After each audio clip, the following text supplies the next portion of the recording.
Lieber Gott, zwei Method, wann ich werden so wieder abstinent. Dazu hab ich kein Talent, nur ein Wein schenkt's mir rein. Ich bin heut, weil's mir gefällt, immer lustig, lebensfroh. Vor mir raus irgendwo sing ich das als heut.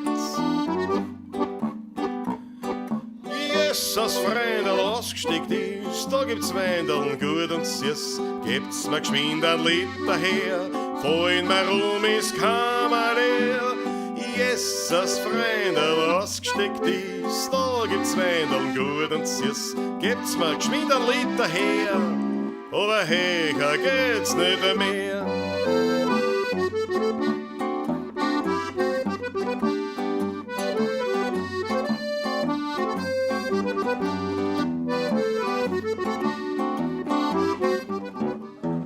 Grüß euch, servus, küss die Hände, es wird Zeit mit Musik verwendet.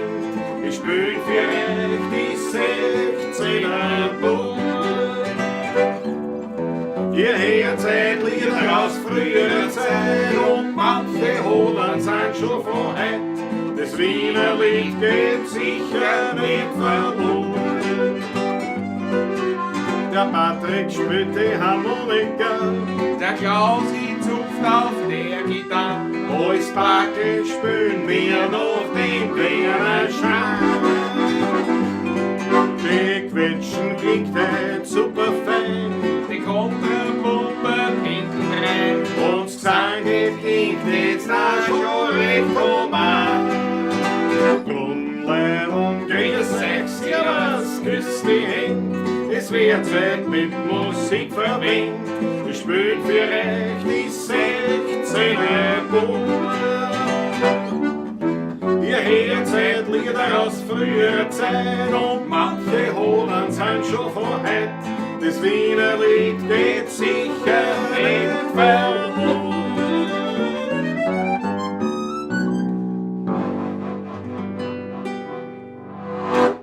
Jawohl, habe die Ehre, grüß euch, servus, grüß die Hände, meine Freunde.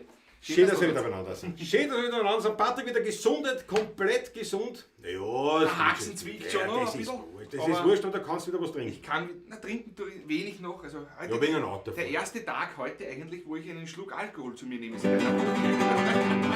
Alle, ganz grandios, ganz Jawohl, grandios.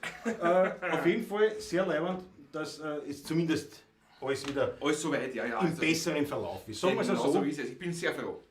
Wir hoffen euch auch, dass bei euch so ist. Ton hoffentlich passt alles, haut alles hin, aber ich glaube, ich habe nicht viel verändert, aber das haben wir ja schon festgestellt, dass auch die letzten Male, wenn ich nichts verändert habe, dass sich alles irgendwie geändert hat. Ja, wir haben heute eigentlich kurzfristig, also nein, heute, ich fange nochmal an. Fangen wir an, ja, fangen wir an. Ich schier mal an. Schier mal an. Wir haben kurzfristig die Idee gehabt, dass wir dieses Jahr ausklingen lassen wollen, weintechnisch, mit unserem allerersten Winzer-Dauertester, den wir gehabt haben. Wobei jetzt sagen wir, ich habe es nicht kontrolliert, ob es auch wirklich so ist, aber ich glaube schon, wir beide sind uns ziemlich sicher. Ziemlich sicher, ja. Unser erster Winzer-Dauertester war der Ausblick Wien Michael Höfler. Weingut Dr. Michael Höfler, Dr. Höfler muss man sagen. Dr. Höfler. Ja, man, ist ja nicht umsonst gemacht. Ne? Und auf jeden Fall gefreut uns das total, dass er sofort, natürlich, Michael ist ein Wahnsinn, der hat gleich gesagt, Burschen, das ist natürlich, das machen wir. Und hat uns da gleich wieder einen Wein spendiert. Ich komme gerade von ihm eigentlich, muss ich sagen. Du hast ihn gerade geholt, war wirklich kurzfristig. Ganz kurzfristig, ja. Wirklich kurzfristig.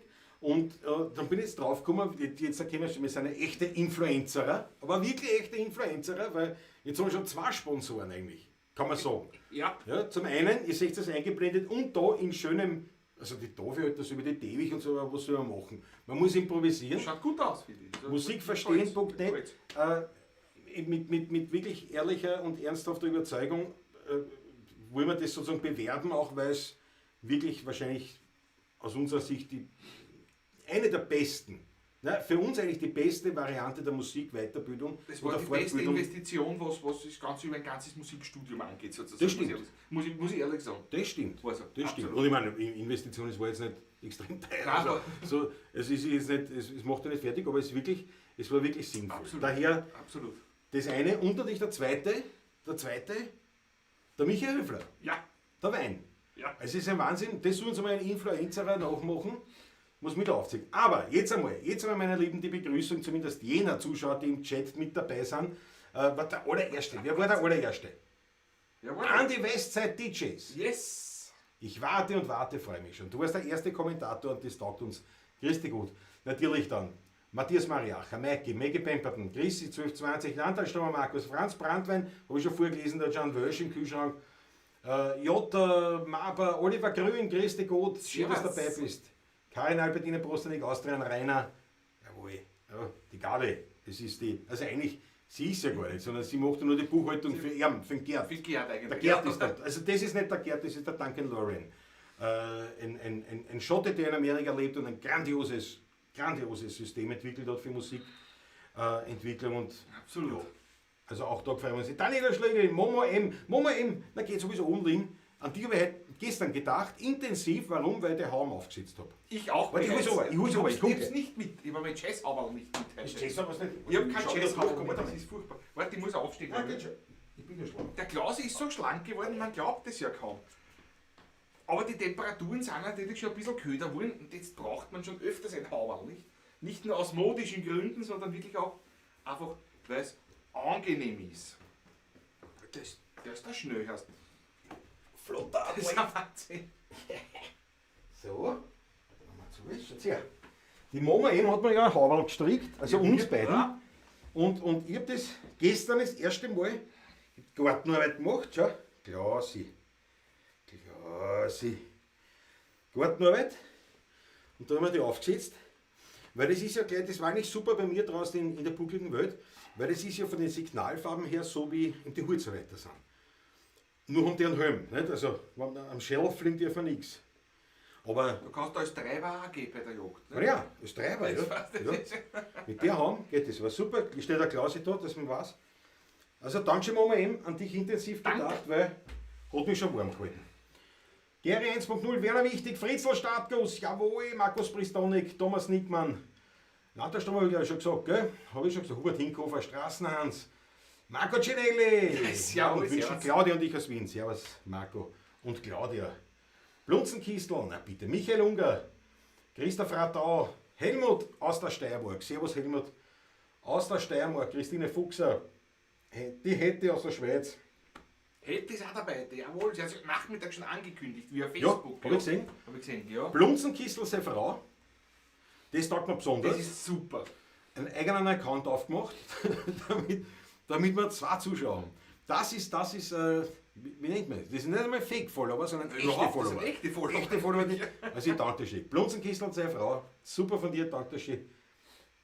Ja, haben wir alle durch, ich glaube schon, gell? Oder haben wir Austrian Rainer, haben wir schon, Herr Mandl, Andi Wester, Maggie DJs. Pemberton hast du auch erwähnt, schon weiß ich jetzt Wen? nicht. Maggie Pemberton ist auch. Ja, habe ich schon erwähnt, weil die Ja, Zeit schon. der dritte. Roman Steurer, meine Eltern aus Neunkirchen, grüße Gott, Uli Slonik aus Helsinki wieder dabei, die große Freude, die Irmi, Hinkhofer, Thomas Klagenfurt, Wildcat, na bitte, ist ein Wahnsinn. Zims 66. Gerd Bötzl. Klaus und Patrick, ich finde es so cool, dass ihr jedes Mal über das Musikverstehen-Seminar redet. Freut mich voll, dass es euch so gefallen hat. Ja, das sagen wir nämlich auch, also nicht, Das ist eine Überzeugungssache von mir. man geht jetzt sagen, nicht weil er dafür zahlt, weil so viel zahlt er auch wieder nicht. Nein. Nein, aber das ist wirklich, Nein, das- bis heute, also was heißt bis heute, ich bin da wirklich immer noch total auf das drauf und das, was ich da gelernt habe.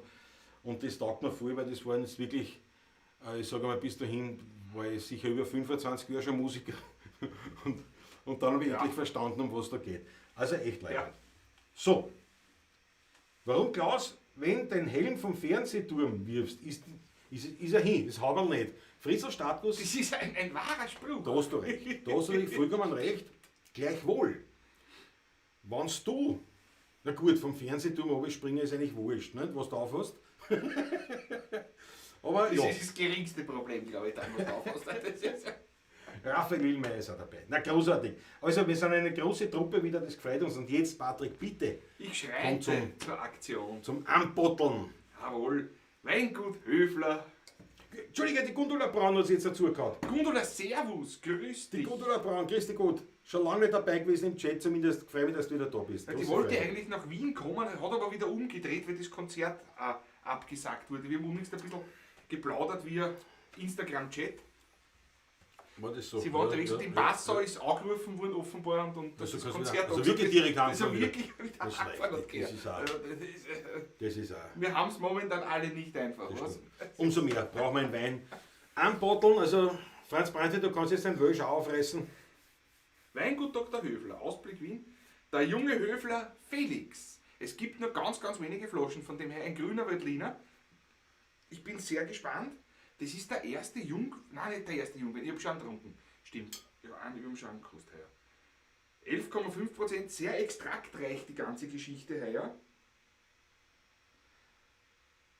Und ist dem jüngsten Sohn von Michael und der Marie-Christine gewidmet, dem Felix. Jawohl. Aufmachen, genau. Da lacht immer. Der Felix hat mich immer angelacht. Das ist ein Kinderwagel. Heute hat er ein bisschen weniger gelacht, eine schwere Bronchitis, der Ja, Bub. Das ist ja okay, arm, haben gerade beim okay. Arzt gewesen vorher. Nein. Ja gut, und die wieder aber nie so viel angelacht haben. Aber mir angelacht. Ich schaue immer so ernst wahrscheinlich. So, warte mal, der Michael Höfer hat mir nämlich ein WhatsApp geschickt, noch kurz Ja, vor der auch habe ich Sendung. gerade gesehen. Ja, ja. Und warte, jetzt schau ich noch, ob du. Warte mal, ja gut. Da wird die Pass auf. Weinbeschreibung drinnen sein, vermute Ja, aber ich. ich einmal, suche ne? gerade. Der Michael schaut vielleicht zu. Auch.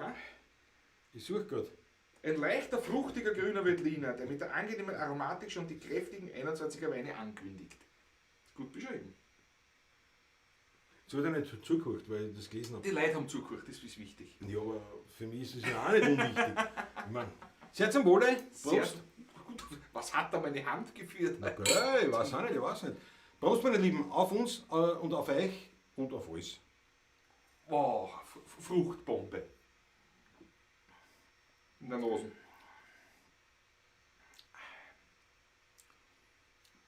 Sehr, ja, wirklich, sehr die Traube.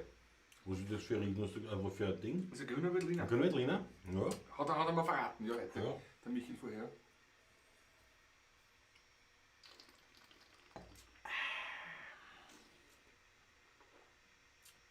Ja, extrem extraktreich, da wird nur viel.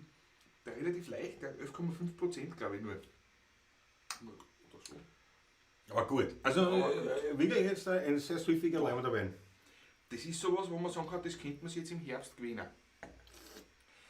Das nicht schwer, ganz leicht, aber von der Gehört aber eh vom drum, Gehalt voll her eigentlich. Ein junger Wein kann Junger eigentlich gehört tun. eigentlich jung. Die sind ja nicht sehr lagerfähig.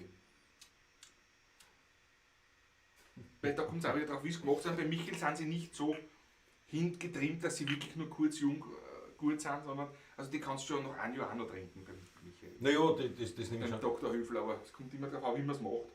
Wie die Vinifizierung stattfand. Ne? Und die Gundula Bauern, wieso sagt es, tut mir leid? Entschuldigung. Was denn? Was denn, Gundula? Was tut dir leid? Dass du länger nicht dabei warst, das musst du nicht leid tun.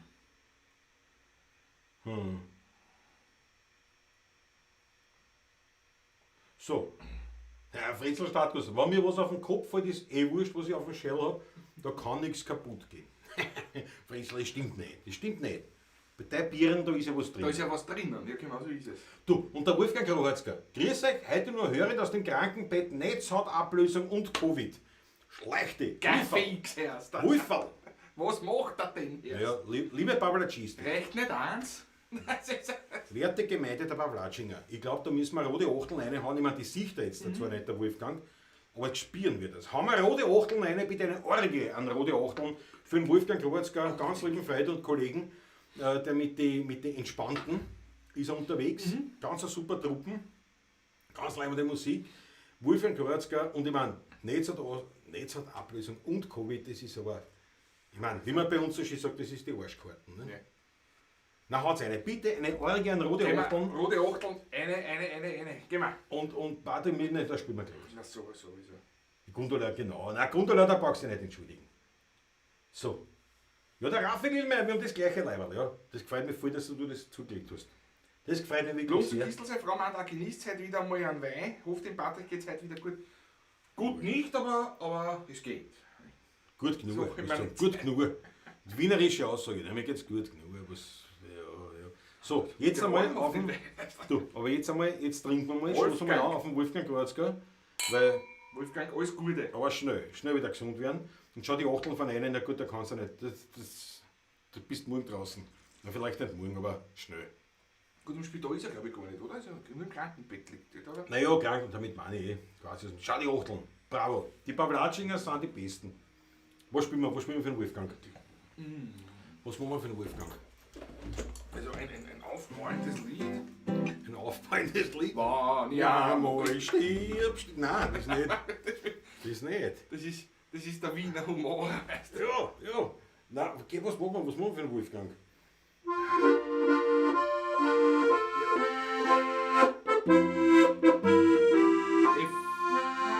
C. Ich bin ein Habertanz und halt nix auf dem Pflanz. Meine große Leidenschaft gehört nur dem Rebensaft. Hab ich ein Glas Wein, fällt mir kein Unsinn ein. Nur dass ich manchen Tag ganz friedlich so. Ich brauch kein ganzes Fasserl Wein, die Gattung ist mir wurscht. Nur gut muss halt das Tripfel sein und das mir ist mein Durst. Ich hab mit 3-4 Liter genug, da geh ich weg. Mein Wasser nur lass mich in Ruhe, denn das mag ich wirklich nicht.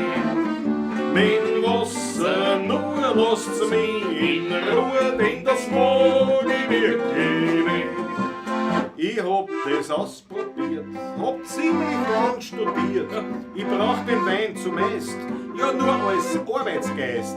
Den kann das sich in mir, ein Viertel Wein trinkt Spier. Ich ziege mein Hamur, drum hört's mir zu. Ich brauch ein ganzes Wasser Wein, die Gattung ist mir wurscht. Nur gut muss halt das Tripfel sein und das verlässt mein Durst. Ich hab mit 3-4 Liter genug, da geh ich weg. Mein Wasser nur lasst mich in Ruhe, denn das mag ich wirklich nicht. Mein Wasser nur lasst mich in Ruhe, denn das mag ich wirklich nicht. Wolfgang, für dich, ganz speziell. Alles Gute. Schau mal, dass du wieder schnell was siehst und dass du auch wieder gesund bist. Das war mir ganz wichtig und unseren Pawlatschingers genauso, die Pawlatschisten und ist die es, ja. Kleine gehabt. Wie noch was? Christoph Acker hat sich dazu gesellt, große Freude. Große Freude. Und auch der Harry Schneider-Fonte. Jawohl. Ich verstehe Patrick nach dem Spei mit der Früh, geht am Nachmittag schon das erste Bier. Wie kommst du auf das jetzt, Auf Harry? das jetzt da? Ich meine, ich will da nicht widersprechen, aber wie kommst du jetzt auf das? Ja, schau, die Gundula, ja, wie habe ich das vermisst? Die Gundula, ganz eine leibende Sängerin, unterwegs in Deutschland. Und ja, aber da haben wir eh gesagt, wenn es einmal in Wien ist, Gundula hat gesagt, musst du melden, dass jetzt zumindest der Kaffeeschal ausgeht. Auf jeden Fall, ja. Sein. Haben wir ja gesagt, du wärst ja da gewesen, 13., 14., 15. Ja. oder so irgendwie. Ja, ist aber echt. Wir haben ja auch schon die ersten Absagen, also die Ja. ersten. Ja, im Prinzip ist eh schon wieder fast alles angesagt, was wir spielen, weil klarerweise. Ich bin gespannt, ob am Donnerstag das Ganze, also das Spannverglessen da stattfindet. Ah ja, das ist ja, Ja, ja, das gut, das morgen. ja Wirtshaus geht noch, nicht? Mal schauen. Also wenn wir erst 50 Leute sind, ich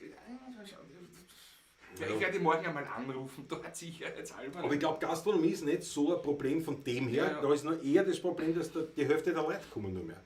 Also wir haben die Veranstaltungen, die kleinen, vor allem diese Wiener Liedvereinigungen oder die kleinen Veranstalter, die haben jetzt da alles angesagt, also was wir gespielt haben, da ist jetzt wirklich alles angesagt, glaube ich, Alles das weg, Jahr. ja. Weil die nicht gesagt haben, ab 25, in Wien, nicht, musst du ab 25 Leute brauchst dieses Konzept, und da muss ja jeder getestet, also geimpft und getestet sein und das muss überprüft werden und dann muss es ein eigenes Konzept geben und einen Corona-Beauftragten. Das musst du aber einreichen vorher und. Und das ist zum Beispiel für die Wiener Volkskunst Ja, einfach. Das ist zu viel, die haben ja nicht die am Amesbach, Ressourcen wo für wir das. Mittwoch hätten am Schutz das Amesbach gespielt, ja. Ja. Ja, geht nicht. Die haben nicht die Ressourcen. Das geht einfach nicht. Das geht nicht. Leider die Silvia angerufen, Ja. ja. Ja. Also Das da muss, verschoben ist auf nächstes Jahr. Ne? genau. Da haben jetzt einige auch gesagt, die das machen. Ja. Und da, wo man spielen dürfen, naja, da kommen jetzt die Hälfte der Leute. Also Ja. das trudeln auch natürlich die Absagen rein. Wir werden sehen, wie es weitergeht. Aber ich will nicht ranzen, aber Aber vielleicht doch ist das eine gute Gelegenheit einzublenden, wo man einen etwaigen Schmattes an uns überweisen kann. Ja, aber natürlich nur, wenn wir ein paar Lieder gespielt haben. Nicht jetzt schon, das wäre jetzt verfrüht, sondern dann, wenn wir was gespielt haben, wenn wir was gearbeitet haben, dann sind wir froh und dankbar, wenn es was in den Hut reinhaut, in den virtuellen Hut in dem Fall, über PayPal oder über eine Überweisung ganz normal. Danke herzlich jetzt schon mal dafür. Ja. Nimm mir einen Schluck Wein, weil der ist ja gut. Man bietet ihnen ein Wasser an, ich will mich nicht waschen, ich habe Durst. Christoph hat da, ich glaube auch. Das haben wir auch mal erlebt. Wo man das, ja, ich wasche in einem Hotel. Wir sagen nicht den Namen. In einem Hotel, sehr nobel, und da haben wir gespielt und da ist ein Kummer, ganz ehrlich, vielleicht die Herren soll ihnen ein Wasser bringen. Ne? Ich sage, ja, Wasser ist eine gute Idee, aber es war super, wenn sie einen Wein anbringen. Und wollen sie einen Wein, dann bringen wir ihnen einen Wein an. Ja, das ist eine gute Idee. Und da hat er braucht Unmengen an Wasser, gell? Und der Wein, und dann ist der Kölner, aber der hat es dann gecheckt. Und der hat eigentlich immer, der gesehen, wenn das Glas leer ist, ist er gekommen und hat schon nachgeschenkt. So, der Kummer mit der Magnum und der Doppelmagnum. Ja. Also der hat schon passt. Der hat gewusst, was los ist. Der hat gewusst, was los ist, aber es war trotzdem sehr leibend. War vom Ott ein wunderbares Tröpfel, muss ich sagen. Keine Werbung jetzt, aber Am 4., 5., 12. bin ich wieder da zum Requiem von Mozart im Stephansdom. Von 0 bis 1 Uhr. Dann März, Mai und Juni 2022. Na gut, das war leibend. Aber Anfang Dezember, na, vielleicht geht sich da was aus, Gundula. Das war aber leibend. War Requiem von Mozart. Es ist eines meiner liebsten Stücke. Ganz großartig. Ja. Ich muss einen Schluck nehmen. Also ich habe nur geredet vom Schluck. Der Christoph Acker ist mir schon gegangen. Lockdown heißt mehr den Hut werfen, was uns das kostet. Ja, Christoph Acker, das für euch ein Vermögen. Und wir dann uns gesund stessen, ne? Aufs gesund Das ist so Galgenhumor. Ja. Weil ich es erst abgegradet habe. Wir haben erst abgegradet, ich habe jetzt gestellt, weil es ist ja Black Friday, jetzt habe ich mir irrsinnig viele Sachen angeschaut, so Black Friday-mäßig. Und wahnsinnig viel bestellt. Also so für so Kamera-Equipment und Stative, Mikrofone, so für uns. Ne? Ich bin dann aber draufgekommen, dass nichts davon Black Friday vergünstigt war. Bitte, Christoph, wir machen jetzt Objektiv bestellt. Ja, Objektiv ist bestellt. Das neue Objektiv wird die Woche kommen. Und dann sind wir also schon mit 2 Objektiven unterwegs. Das heißt, wir können dann auf jeden Fall Gästen. Weil dann da die zweite Kamera wartet. War nicht schlecht. Das kostet nichts. 600 Das kostet ja heutzutage nichts mehr. Ja, genau. Das ist ja kein Leica, nicht? Wir kaufen ja kein Leica um 40.000. Wenn ich ein Geld hab, bin ich Kaiser. Da reise ich Bahamas, wenn's sein muss heißen. Doch wenn ich stier bin und nicht vertraut, dann sag ich mir dann alle, du bist fette Fahrt. Wenn ich ein Geld hab, bleiben die Wirten, die größten Schnorrer und auch die Nierten. Und wenn ich keins hab, bleib ich daheim, bei meinem Weiberl und Tradidam.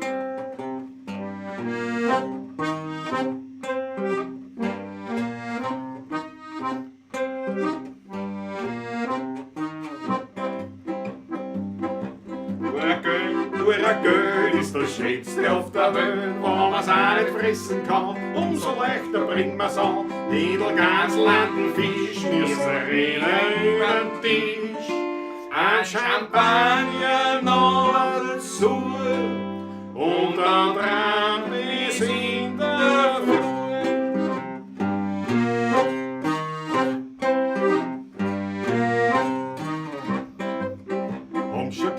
Haben schon gehört, das Geld ist nix mehr wert. Vielleicht sind's Wünsche stier, dann geben's es lieber mir. Haben schon gehört, das Geld ist nix mehr wert. Vielleicht sind's Wünsche stier, dann geben's es mir.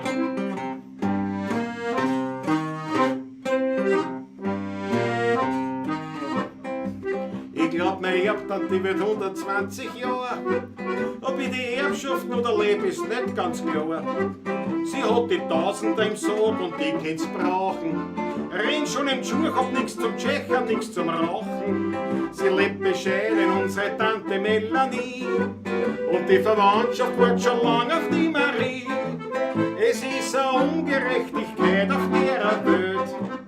Die Tante raucht nicht, die Tante trinkt nicht. Die hat kein Haar, die hat nur Geld.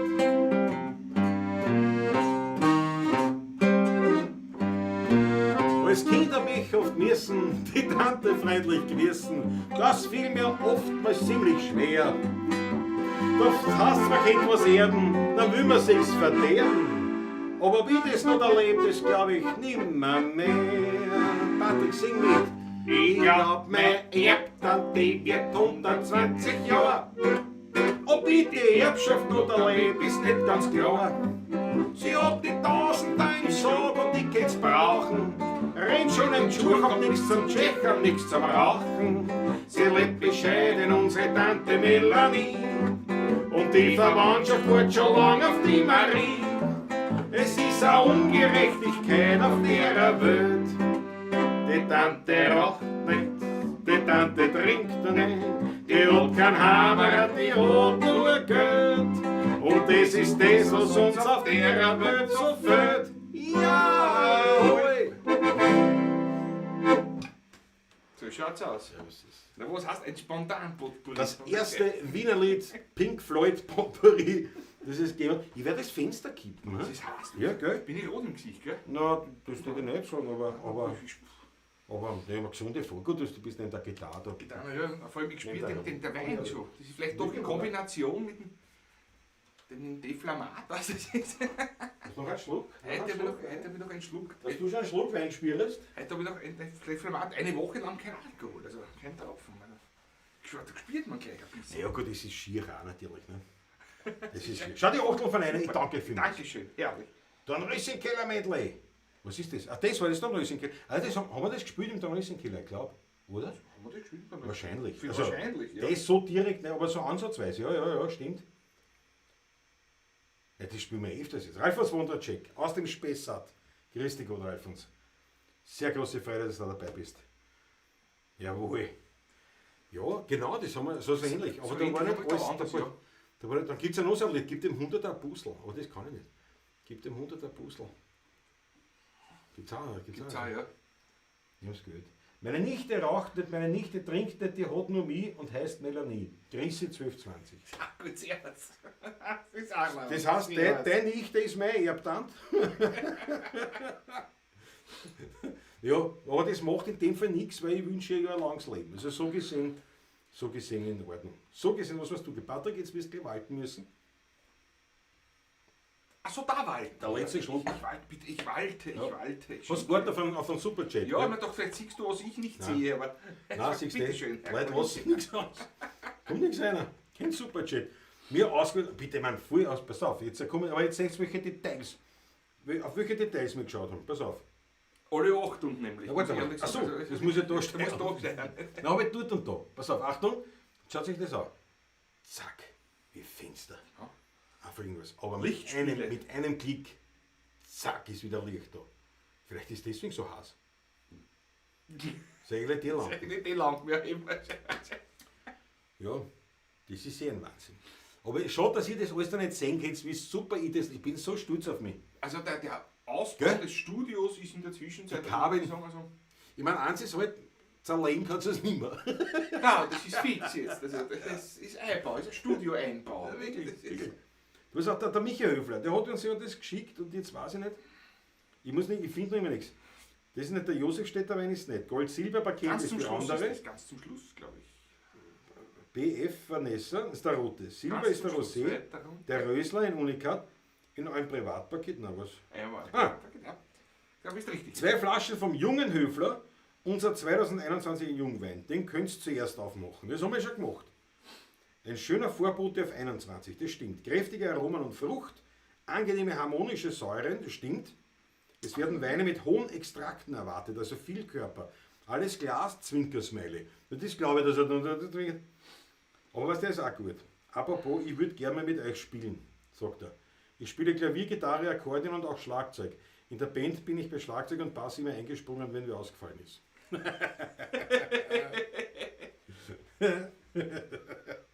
Ganz großartig. Zum Wohle! Ja. Jetzt schon wieder nächstes Liedthema hat er auch schon wieder vorgegeben. Bisernberg, der Chardonnay-Berg eigentlich. Ja. Ja. Wenn wir vielleicht nochmal über zum Thema Chardonnay ein Lied schreiben müssen. Naja, das macht er nicht, schreibe gern. Ne? Außerdem Rainer, über PayPal 10 Euronen geschickt, danke für die Musik, danke vielmals. Weil die Dankeschön. Musiker überleben sollen. Haust rein, Danke, Gabi, danke. danke dafür. Danke. Susanne Faber ist auch dabei, Christoph Acker mit einem 19er Neuburger vom Don Rissingköller. Ich war dabei, wie du ihn gekauft hast. Ja, Daniela Schlegel. Dunkler Hintergrund macht nur Sinn, wenn man schwarz angezogen ist und einen Totenkopf in der Hand hat. Richtig. Völlig richtig. Und ich hab das völlig Bild jetzt aber nicht mehr da erinnern. Das hätte jetzt. Oh, Daniela, das darf ich noch mal sagen. Ich habe es ja von dir da gekriegt. Das muss ich noch mal. Oh ja, muss das ich darf noch man, mal. oh ja, das darf man sicher sagen. Ja, jetzt muss ich noch schauen, wie es. Da habe ich es, glaube ich. Jawohl. Das zeige ich noch mal. Aber ich habe es leider da rausgelöscht, weil aus Überblicksgründen. Verstehe ich. Ja, Dass ja, ich die- das ist ja logisch, nicht? Weil sonst noch Sonst überblickt man den Überblick nicht. Richtig. Und das wäre ein Ausblick. Apropos Ausblick, unser Weinsponsor. Moment, unser Weinsponsor. Ja, schon mal. Warten, ja, er hat schon mal. Die Weine von Dr. Hilfer sind echt gut, sagt der Fritzl Startgus und der Wasser, Ja, der hat sich schon ein paar absolut, Kisten ja. bestellt gehabt. Okay. Was hast du auch geschickt? Das Handy? Ich mich nicht, aber das Mobile. So. Susanne, aber heute die dritte Corona-Bekämpfung, die dritte Impfung, gell? Ja, sehr leibend. Mein Freund von mir hat auch die dritte Impfung gekriegt und sind seit gestern positiv beide. So Arschkarten, wie man sagt. Nicht? Also, Gibt schon wieder einen Nachschub, deine Schläge. Jawohl. sehr zum Wohle. Sehr zum Wohl. Prost, Prost. Höfler, Ja. lebe hoch. Ja, war wirklich gut. Wirklich gut. Wir freuen uns sehr, dass er wieder also das ist ein sehr guter Jahresausklang. Und für die nächsten Male haben wir ja dann verschiedene Weine, Gold- und Silbermedaillen prämiert. Aber mehr will ich noch nicht verraten heute. Sag nix. Ein bisschen was schon. Nicht? Warte mal, das habe ich nicht, das habe ich da. Wieso habe ich das jetzt da? Ah, das habe ich da. So, pass auf, jetzt schaut's her. Jetzt zeige ich nochmal das Weltbüdel. Daniela Schlögl und der Marco Schlögl. Schaut sich das an. Ist das ein Wahnsinn? Daniela hat mir schon wieder was geschickt, aber ich habe ich gefunden. Daniela, was sagst du? Ich habe das gefunden. Was nicht immer so einfach ist eigentlich. Was nicht? Ja, aber ich bin ja. Schaut, aber ist das leibend? Ein Stillleben sondergleichen. Ja, Wahnsinn. Ganz großartig. Ganz großartig. Die Fotos sind super, so der Viertel Starkes, ja. Wie schaut's aus mit dem Gichtlied, das ihr letzte Woche improvisiert habt? Gibt es schon eine CD? Blunzenkiesel, ja, leider nicht. Das war Improvisation. Das ist, soweit es da ist, ist es weg auch wieder. Das ist ja das Naja, Schöne. es war auch aufgenommen. Mir sollte man sich nur Das anschauen. Schöne ne? an der Improvisation ist ja, dass es improvisiert ist. Das stimmt. Das stimmt. Das ist der Weitgehend. Reiz des Ganzen. Die Weitgehend Spätschicht. Habe jetzt Käsekuchen und Latte. Eine Milch quasi. Aha. Topfenstrudel und eine Milch. Also wahrscheinlich ein Milchkaffee. Milchkaffee wahrscheinlich, ja. So den wir das sagen. Aber. Jawohl. So. Wäre noch wichtig. Super Büdel, richtig. Dem Glas ein Nachschub, Weinglas, Wackler ist leibend, sagt der Christoph Rettau. Ja, aber der ist schon so drinnen, das ist schon automatisch. Ich warte, du bist einmal gemacht, knacksen, der hat den Stuhl in der Hand. Was der Harry schon von, der hat sich kein Mühen ne? Wieso? Harry, was ist los? Hat er gestern ein bisschen zu viel gegessen vielleicht? Pass auf, das kann auch in die Zehe und ins Sprunggelenk und in den Knöchel fahren. Ich spreche aus Erfahrung. Patrick weiß, wovon er spricht. Ich weiß, wovon ich Patrick weiß, spreche. wovon er spricht. Und das ist eine Woche nicht lustig. Also, Ich weiß auch gar nicht mehr, was ich da gespielt habe, gell? Das ist Gichtlidl, das weiß ich gar nicht mehr. ich weiß auch nicht mehr. Nein, macht ja nichts. Spielen wir was anderes, spielen wir was wir anderes, ja. kennen. Was Ne? man, ja, Nicht vielleicht kein Völler nicht. Nein, nicht schlecht. Lass uns mal spielen. Ja. Ich auch nicht. Aber gleich. Was hältst du vom Großmutterkind? Vom Großgemeinde? Gute Nummer, ja, schon lange nicht gespielt. Ja. Ja, beim letzten Mal haben wir es gespielt. Was haben wir es gespielt? Haben wir es gespielt? Ja, das Medley haben wir da Medley haben wir es gespielt, ja. Ja, Können wir aber trotzdem spielen. machen wir, spielen wir es. Da hat nicht Lust dazu.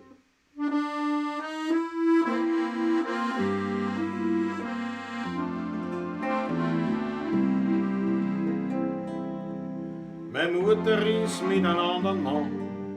Wir reden noch ein Kindl dem Futtern davon. Da war ein kleines Weiberl schon grau und betagt. Der hat zu dem Kindl in die Wiege gesagt: Du nicht weinen, mein Kleiner, du bist nicht allein. Solange der Großmutter lebt, da wird's dir gut gehen. Du nicht weinen,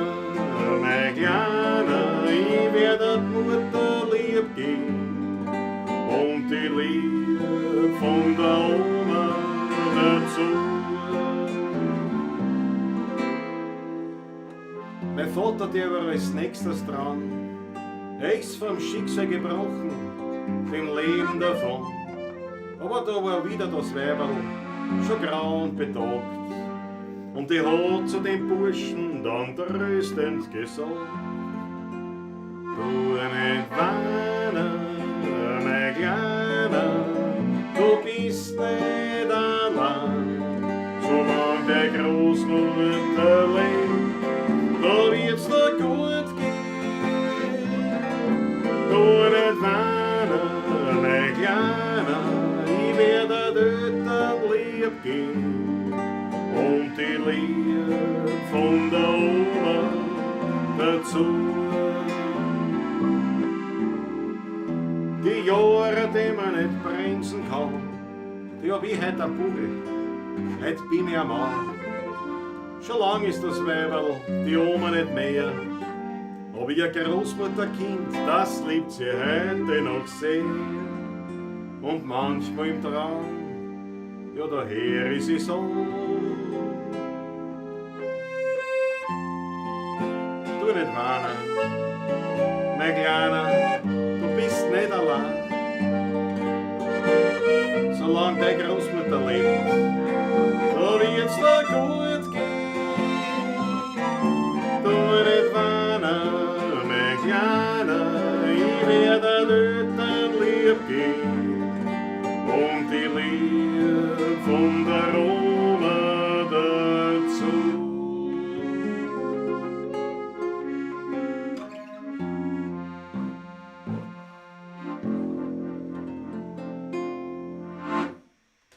Horst Gmeller, großartig. Absolut, absolut. Absolut. Und da sagt der Harry schnell Foto. Zum Wohle. Ja, sehr zum Wohl und die Achtel von Ihnen. Danke euch vielmals. Am Horsti, Prost. Auf dem Horst. Zum Wohle. Jawohl.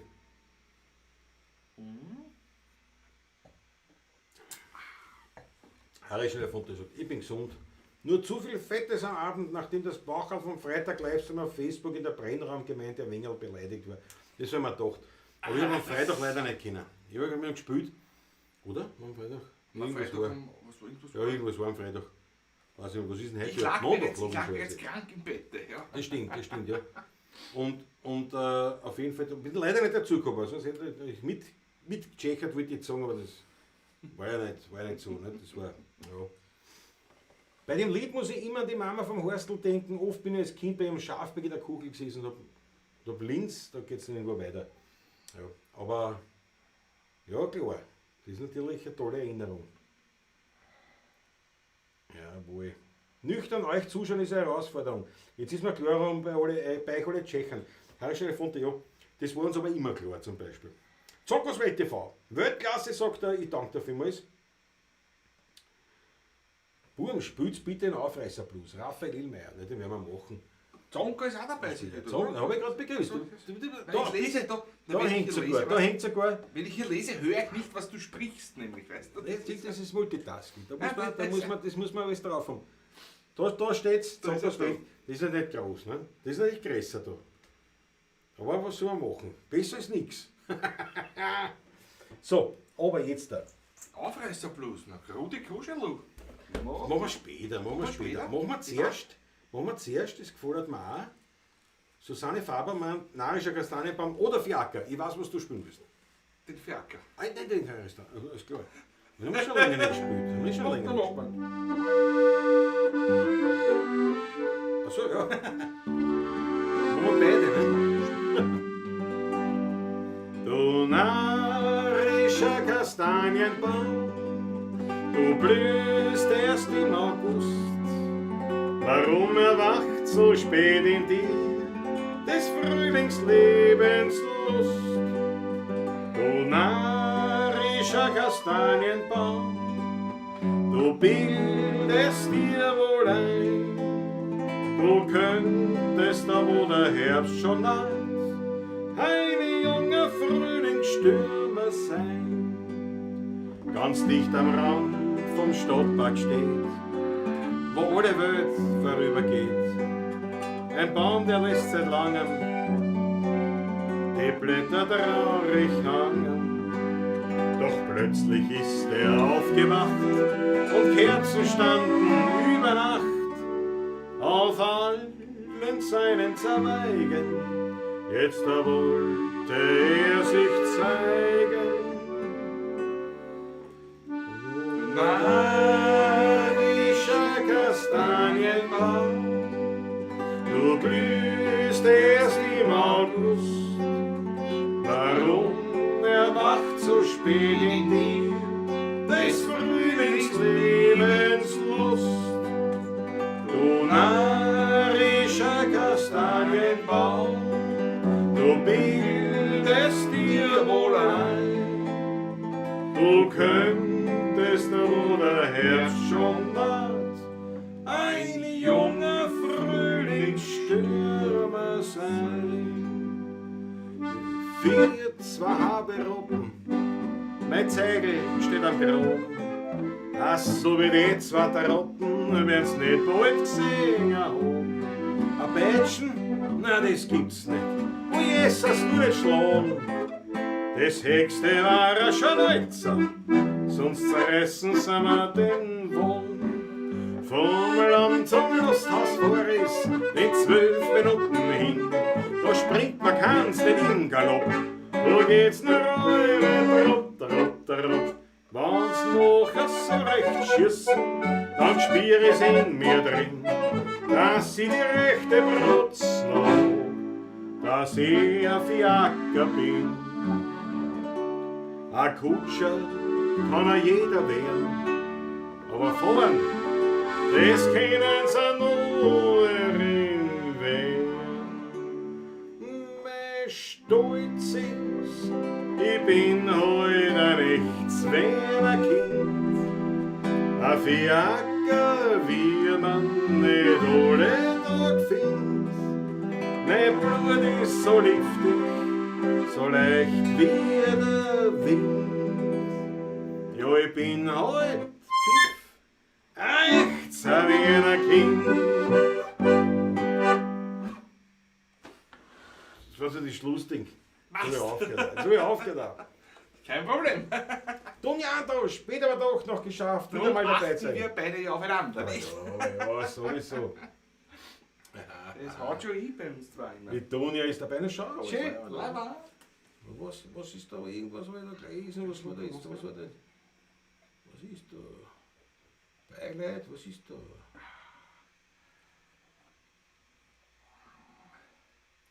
Ziemsechse von den Arischen, schon nüchtern vom Freitag. Ne, der war wieder unterwegs wahrscheinlich. Ja, ist das nah, schau, spielt's was für mich. Mein Papa ist gestorben, ich bin sehr traurig, die Gundula. Na geh. Ui. Ja, Ja, ich weiß, es ist schon länger her. Ja, da haben wir ja öfters korrespondiert. soll ich gar nicht mitgekriegt. Ja. Ja. Im Sommer war das. Ist das noch? Na, das tut uns sehr leid. Das tut uns sehr leid. Natürlich, dann müssen wir dich was spielen. Das ist einmal ganz klar. Das ist ja das. Was machen wir? Warte, was machen wir? Wenn du aufs Heimgehen vergisst. Wenn du aufs Heimgehen vergisst, ja. Das machen wir jetzt. Das machen wir jetzt da.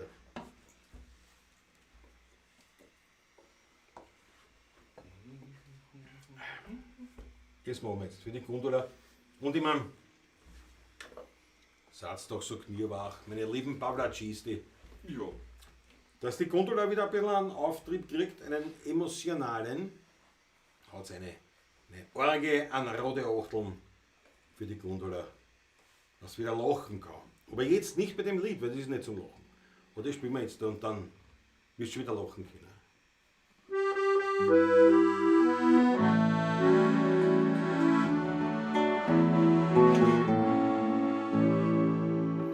Wenn's das Heimgehen vergisst, Weil daheim niemand ist, stößt dein Kopf in die Hände, denk an deine vier Wände, wo der Herrgott im Winkel auf die Ober schaut.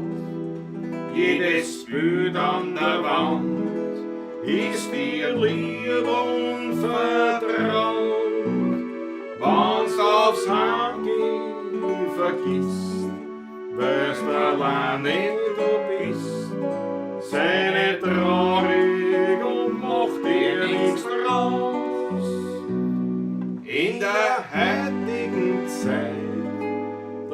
gibt's für ärmere. Drum sei glücklich, du hast ein Zuhause.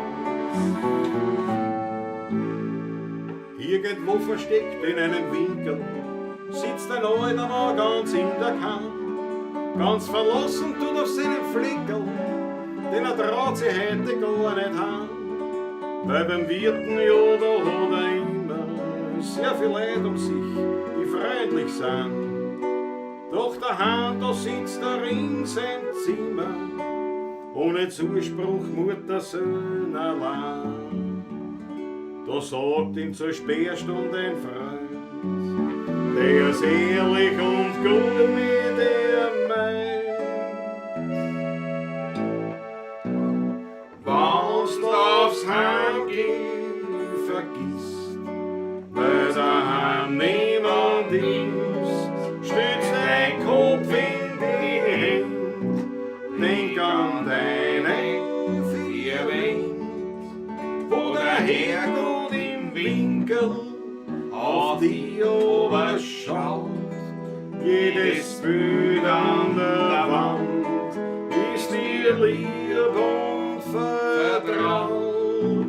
Wenn's aufs Heim geht, vergisst, weil's alleine du bist. Sei nicht traurig und mach dir nix draus.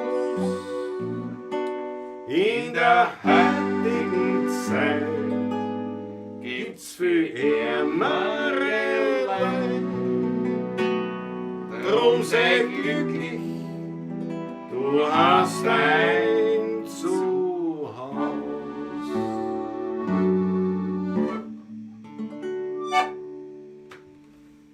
Jawohl. Schön Jawohl, gesungen, viele ich bin Gute da. zufrieden. Viele Gundula, Gute für dich. und über die Achten sind einer Küss gegen Danke Gundula. vielmals. Ich danke euch vielmals, dass wir da so. Das sind nicht die Pavlacisti. Das sind nicht die Pavlacisti. Da wird zusammengehalten. Da wird zusammengehalten. Und ein Schluckerl.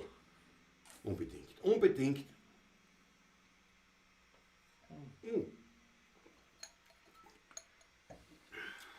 Please. Ich sehe, ich blies, da blies ich halt. Please, bitte, please. Ja. Ich nehme einen Schluck Wasser dazwischen, weil es schauen ein Kind auch zu. Der blies Vielleicht. ist schon da. Danke schön, danke schön. Vielleicht schauen Kinder zu. Ich weiß nicht, schauen Kinder zu. Glaubst du? Nein. Ich weiß nicht, also, ich nicht, also, ich bin da, nicht? Also, Ja, dass du nicht. Schauen Kinder zu, der Vater sagt, ich nicht. Das ist wirklich, ja, das ja. Nein, du musst. Warte, warte, das, ja, warte. Ich kommentiere nicht. Ich kommentiere nicht. Schau, eine schöne Foto. Sagt wunderschön mit viel Herz und Gefühl. Danke schön. Und auch die Gundula sagt wunderschön Danke. Jawohl. Das ist so jetzt. Jetzt muss man gleich noch was spielen eigentlich. Was denn?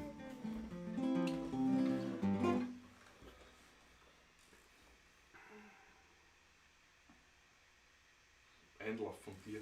Was für ein? Von dir eine schöne Nummer. Welche? Ja, eine der schönsten. Ich habe mehrere wieder einen Einlauf. Eine wunderschöne, ein Liebeslied. Ich habe nur. Was? Blaue. Oder was? Da habe ich einen Einlauf? Nein. Da hast du einen Einlauf. Nein, warte mal. Nein, warte, das muss ich jetzt verarbeiten. Das muss ich jetzt. Achso, ja, richtig. Das muss ich jetzt Ah, verarbeiten. ja, das fällt mir gerade. Der Puppe schlaft schon, das Hundekind schlaft. Tja. Siehst du, Kinder nicht schön ins Bett, ja, absolut. Absolut, Blusenkistel, seine Frau. Aufreißer-Blues-Kiss, ja genau. Richtig, dann macht man einen Blues. Ohne Blues. Nein, jetzt hast du das schon gesehen, jetzt werden wir das spielen, aber jetzt habe ich echt überlegt. Also darf ich auch einmal lasst mein Hirn auch raus. Also das ist unglaublich. Ja, einmal lass dich hier von der Kamera aus, ne? Das ist, dein Gig ist es von der Kamera so selten passiert. Live passiert das selten. Ja, das ist, tatsächlich fange ich an. Tatsächlich fangst du an. Ein wunderschönes Lied. Ja, das machen wir jetzt zuerst.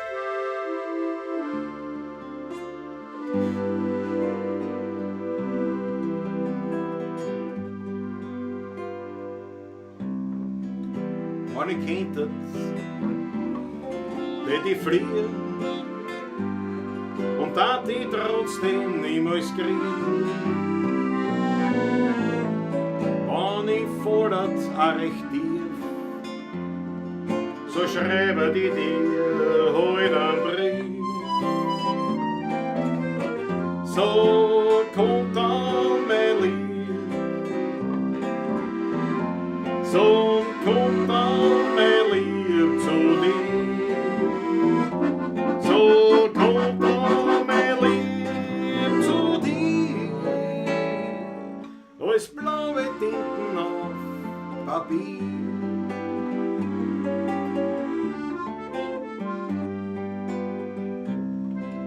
Wenn ich Geld hätte, ohne End, und für die war ich niemand, den man kennt.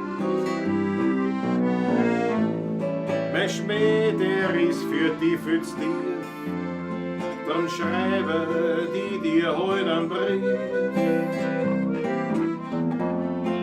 So kommt dann mein Lied,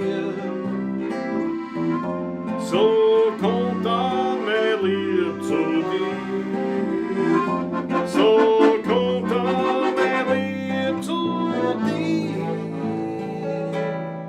als blaue Tinten auf Papier.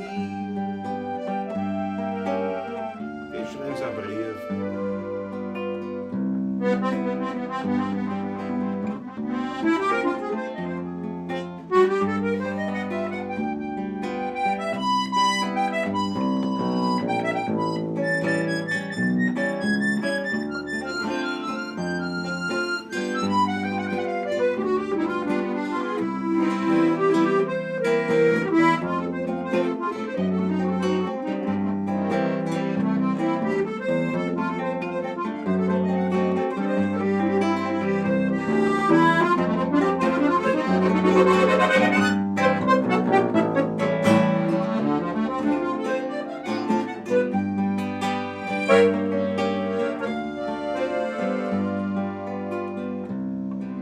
Wenn ich wisse, was du fühlst und ich nicht merk, dass du mich willst, hab ich mein Mut vergraben ganz tief, so schreibst du mir heute einen Brief. So kommt dann dein Lied, so kommt dann dein Lied zu mir, so kommt dann dein Lied zu mir, als blaue Tinten auf Papier, auf Papier, bis ich dich spiel.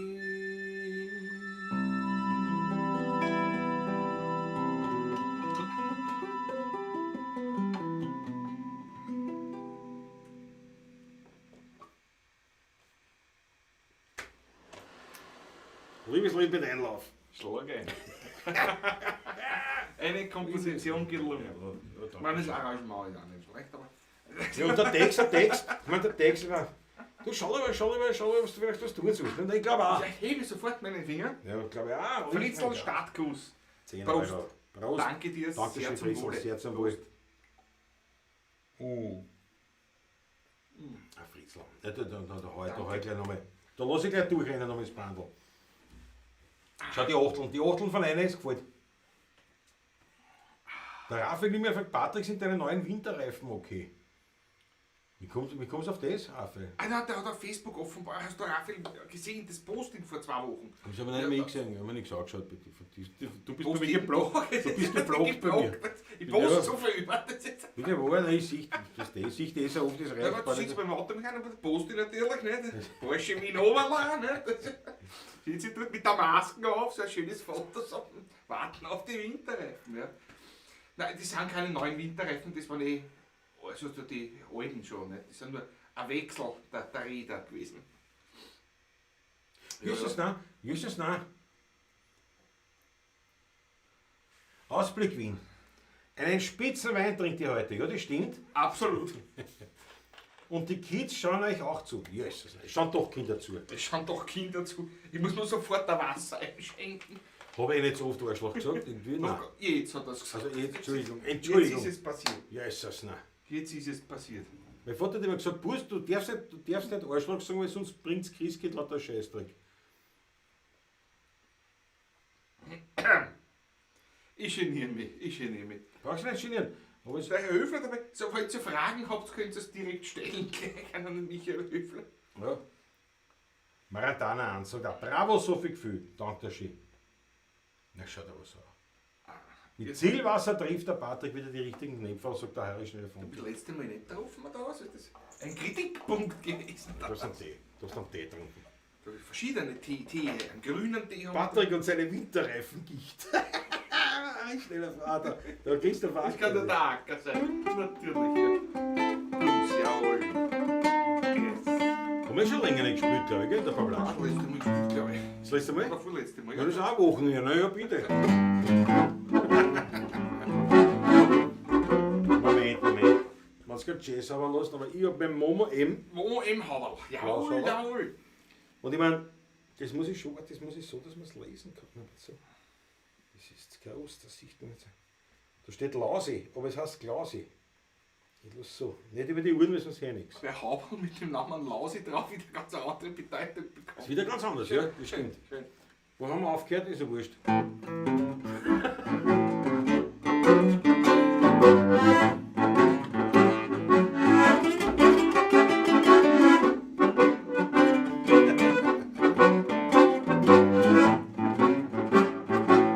Manche fragen mich, ob ich Gitarre spielen kann, aber ich darf keinen Topfen zusammenspielen. Das ist der Wahnsinn.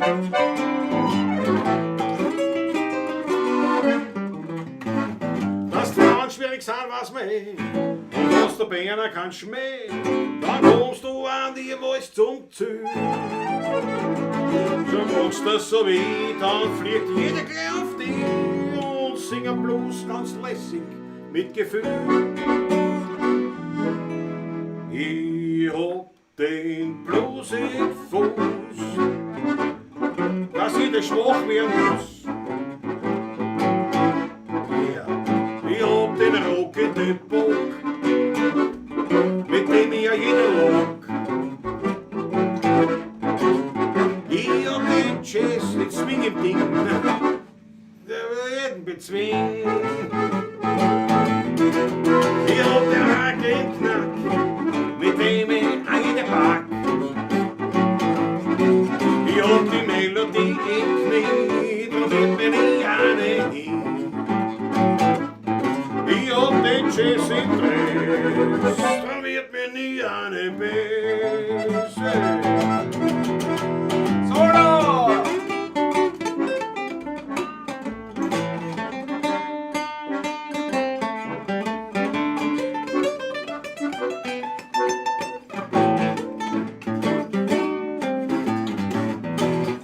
Yeah!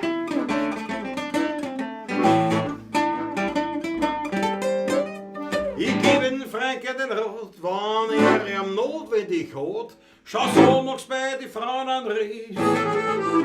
Ich brauch dir nix erklären, du musst mir nur gut zuhören, dann merkst du gleich, wie lässig das ist. Ich hab den Blues im Fuß,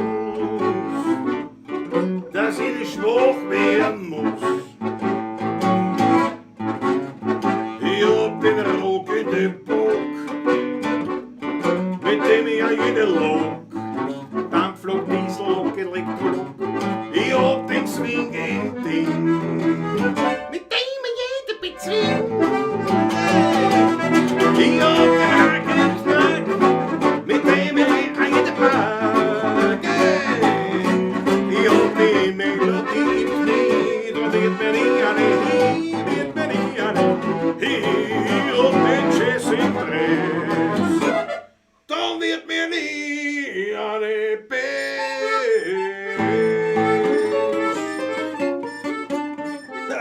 Wasser, bloß im Fuß.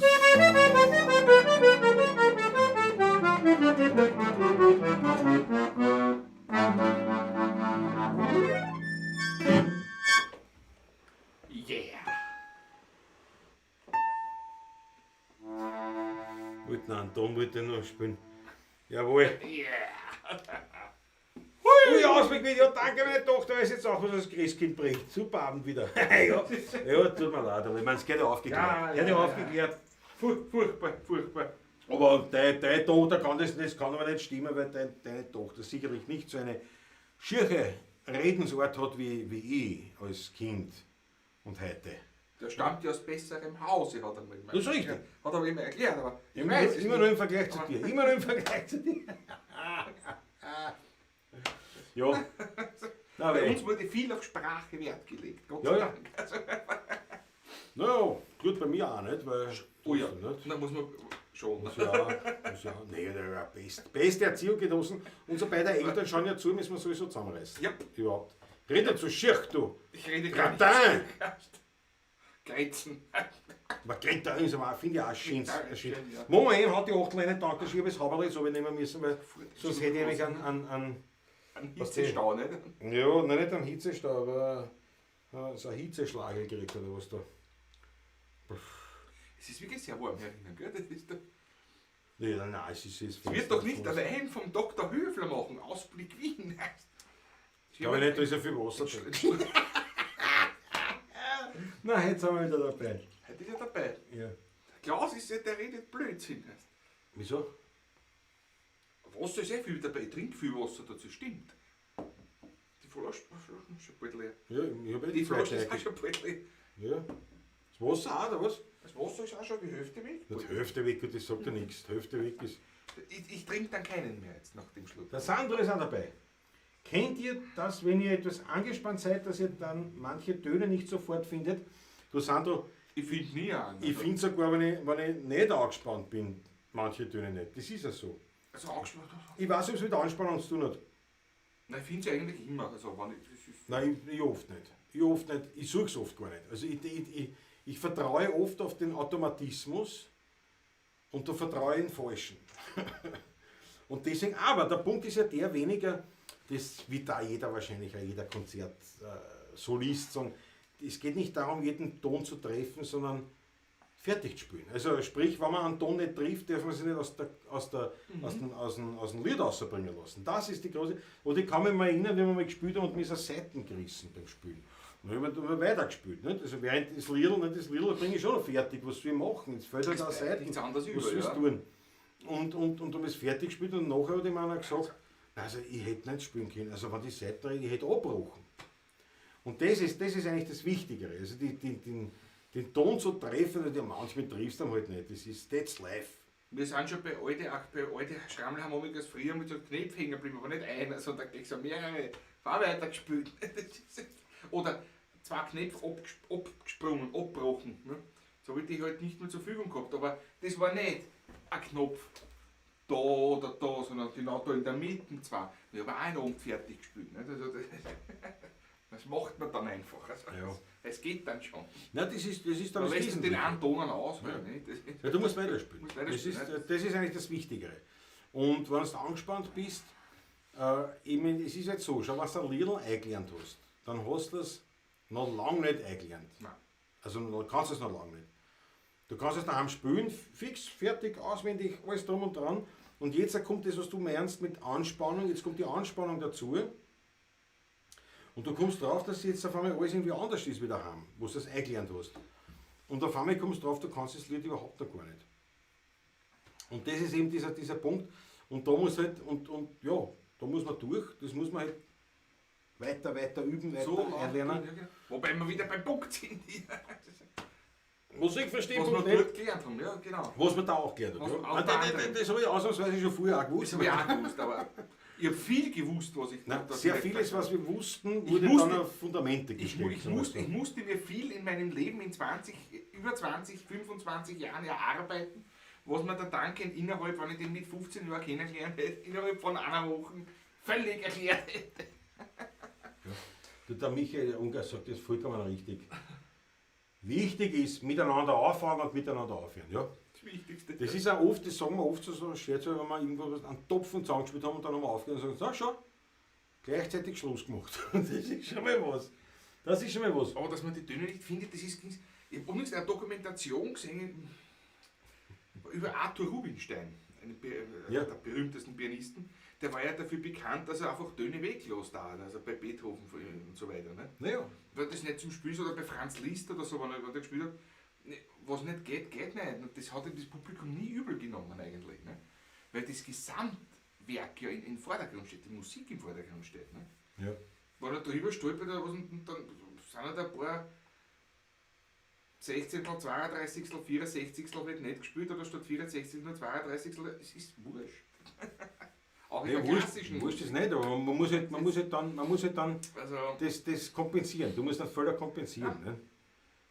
Das ist das. Dass dem nicht aufhört. Also hoppala, falsch gespielt, falsche Strophen angefangen und der andere singt die andere Strophen Strophen, weiter ja, genau. statt der andere. Genau so Das ist es, solche ja. Sachen sind es. ja, ja. Und weil der Sandro meinte, bei mir war das am Mittwoch bei der Beerdigung vom Opa, hast du mir eingeschrieben gehabt, Okay, das ist Letzte eine andere Woche so. Situation natürlich. habe auf der Schrammelmonika auf einmal ein bisschen Schwierigkeiten gehabt beim Wiener Gmiert und beim Schwalbengruß. Ich meine, Wiener Gmiert weiß ich, wie lange du das schon spielt, aber Schwalbengruß weiß ich, dass du das erst seit kurzem die Eigenheit hast. Da kann das eben genauso sein. Und wenn es eben, ist ja wurscht aus welchem Grunde, ob das jetzt emotional ist, weil man ja selber, wenn nicht beim Begräbnis vom Opa bist du ja selber jetzt auch nicht gerade viel fit sein und viel konzentriert sein auf das. Ja, ja, genau. Naja, und dann hast du ein Lied nicht hundertprozentig drauf, ja, dann ist es auch so. Also da macht er bitte keine Gedanken, Sandro, Nein, überhaupt Augen nicht. zu und durch. Augen zu und durch, und da geht es ja, in dem Fall ist es ja darum gegangen, dass du sozusagen auch einen würdigen Klang mitgibst beim letzten Geleit vom Opa. Und das ist das Wichtigere und nicht, ob es dann Ton drauf muss oder nicht. Das ist Das ist sicher in genau dem so. Fall scheißegal. Ne? Das kann man wirklich Absolut, so sagen. ja, Ja. absolut.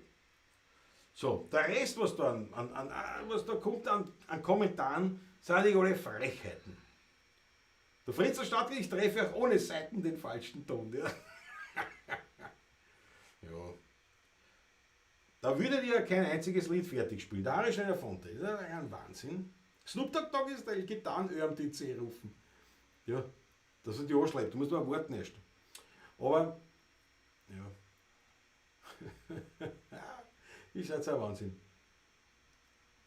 Aber ich meine, es ist halt wirklich so, das Wesentliche beim Profimusiker ist eigentlich weiterspielen, fertig spielen. Ja. Für die Perfektion, das glaubt man immer.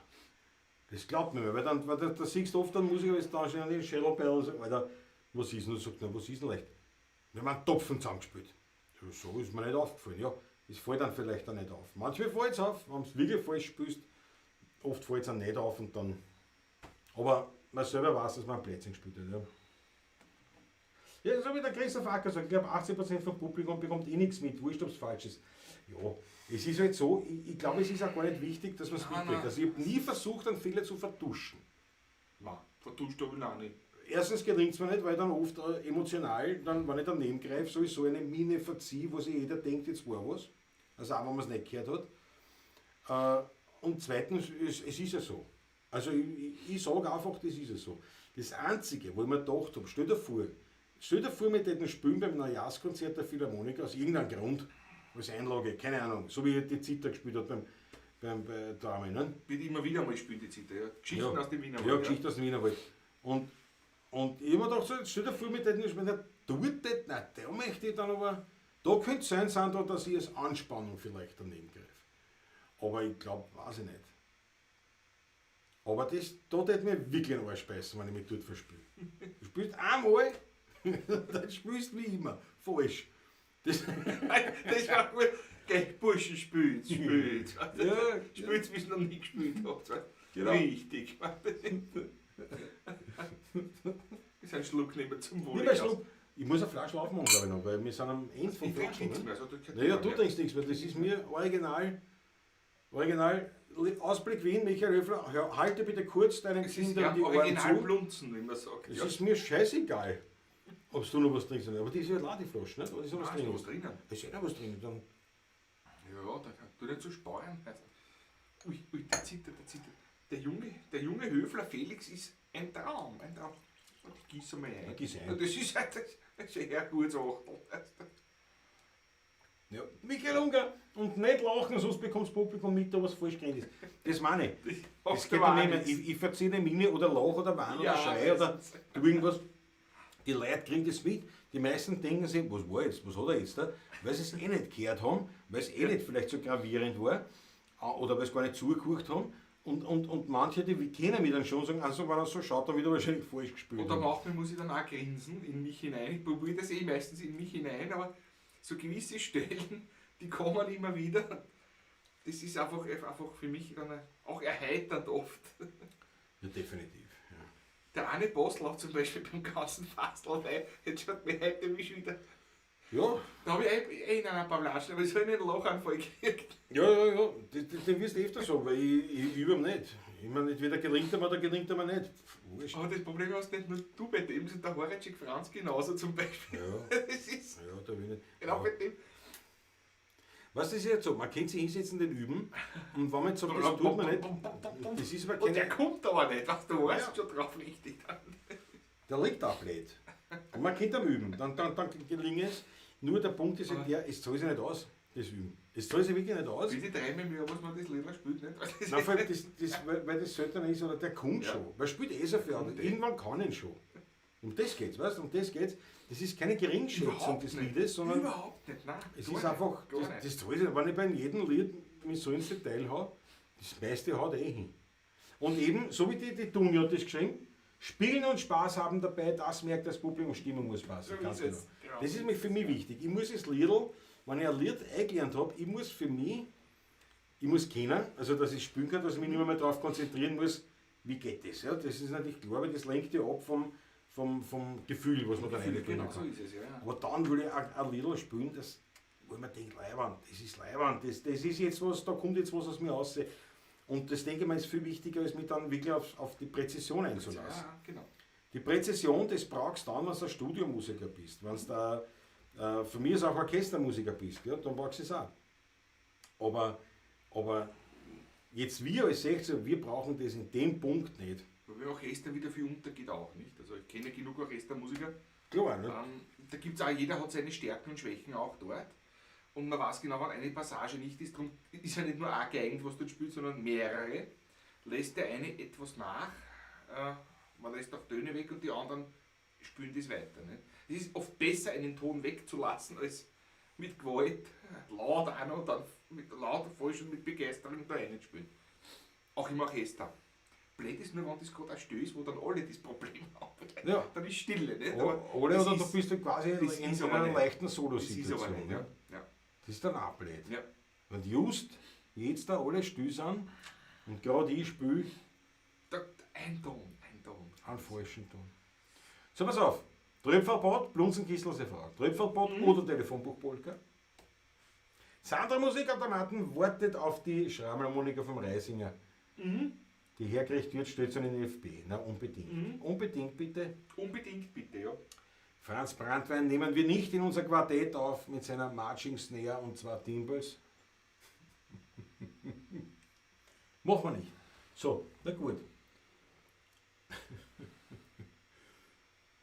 So, was ist da jetzt da? Eine Pause muss ich beim Neujahrskonzert. Das ist eher Aufzeichnung, also habt ihr eine Chance. Ja, die meine ja nicht das Video. Das war aber auch leibend, gell? Steht da vor? Ja. Das Pausenvideo. Ich würde das sofort vorschlagen. Der hurcht ja zu für die Philharmoniker, das war aber leibend. Stellt euch vor. Das war Weltweit? eine schöne Idee. Zig Millionen Menschen sehen das. Was glaubst du, was da der Pavlatschen los ist? Und die ganzen, weiß ich nicht, Chinesen und Araber und Japaner. Amerikaner und Japaner. Südamerikaner Ja. nicht zu vergessen. Und das haben wir alle in der Pavlatschen. Ja. Die wissen und keiner kann Deutsch und jetzt kennen sie immer nur die roten Achteln reinhauen, die Emojis. War aber lustig. Das war Ja, eine das- sehr das lustige ist Geschichte. Also ein gutes Projekt eigentlich. Das war Das gut. werden wir verfolgen. Ja, vielleicht hat es Beziehungen. Hat's wie würde ich den Pausen fühlen? Die besseren des mehr. Ja, das ist wenn das Publikum beim heutigen nicht laut und mit Begeisterung mitsingt, wird es ein Trauerspiel. Ja, das ist halt oft. Aber Die Telefonbuchbrücke haben wir schon länger nicht gemacht, jetzt in der Pavlatschen. Fällt mir Stimmt. gerade ein. Die werden wir machen. Na, selbstverständlich Georg Kreisler. Da bin ich dabei. Vor allem, da brauche ich nicht singen. Das ist ein sehr einfaches Stück für mich. Wenn er sich nicht verspürt. versingen, da ist werde ich vor versingen. Das- Was die Menge bei mir? Ich muss kurz weg. Organistentreffen in Oxford. Ja, In Oxford. Menge bist du gleich wieder da. Das geht sich schon Ich aus. glaube, das heißt Cambridge und Oxbridge. Ah nein, umgekehrt. Ja, das ist nicht so. Das ist nicht so. Ich kenne mich mit Geografie nicht so aus. Alright, ich bin im Anschlag. Du bist schon wieder rein? Nein, du, ne? Genau.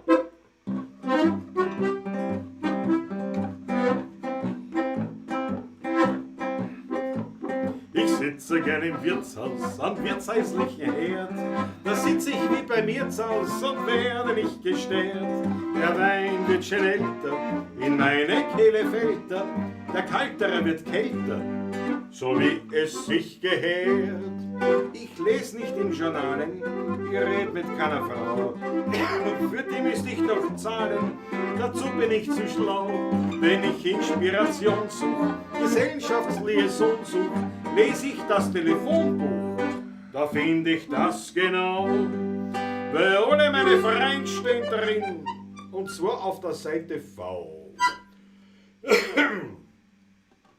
Wondrak, Wortel, Wipplaschill, Wojtek, Wozek, Wimbladil, Jora, Vrabel, Vrtelek, Viglas, Fratzek, Wichtelek, Freka, Frpa, Vikotil, Frablic, Schmutze, Viskocil, Wochenetschka, Vukelic, Vrtatko, Vukasinovic, Vora, Kondro, Vorlicek, Voralek, Vosek, Vrtlvotropa, Vosenilek, Fridis, Vostarek, Vrtalanda, Viplacil, Vrtsaland, Vistlacil, Vokodipka, Vicesal, Vratstil, Vrana, Vimmetal, Vrmitski, Vrmitski, Vramnek.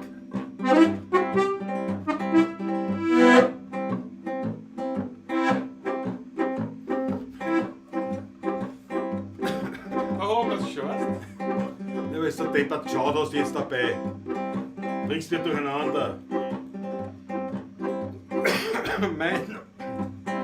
Mein Name gefällt mir nimmer. Ich heiße nämlich Brüst. Mein Freund, sein Name ist schlimmer. Der arme Kerl heißt Skrst. Wir schniegeln die Gesichter und gehen zum Richter. Der Richter sagt das Richter, weil ihm ist das ja wurscht. Ich buchstabier meinen Namen, dem Richter sein Kommin, und sag, schauen's bei den Damen, ist schon wieder meine Strategie. Der Richter war sehr freundlich und sagt, na ja, wahrscheinlich, ihr Name ist ja peinlich. Da hab ich Sympathie. Aber wie wollen Sie denn jetzt heißen? Darauf sag ich, na ja, bitte, was glauben Sie? Zum Beispiel Wondrak, Wortel oder Wiplaschil, Wojtek, Wozek, Wimbladil, Jora, Vrabel, Vrtelek oder Viglas, Fratzek, Wichtelek, Freka, Frpa, Vikotil, Frablic, Schmutze, Viskocil, der Wochenetschka, Vukelic, Vrtatko, Vukasinovic, Vora, Kondro, Vorlicek oder Voralek oder was wird Vrtlvotropa, Vosenilek, Frinis, Vostarek, Vrtalanda, Viplacil, Vrtsaland, Vistlacil, Vokodipka, Vicesal, Vratstil, Vrana, Vimmetal, Vrmitski, Vrmitski, Vratnik.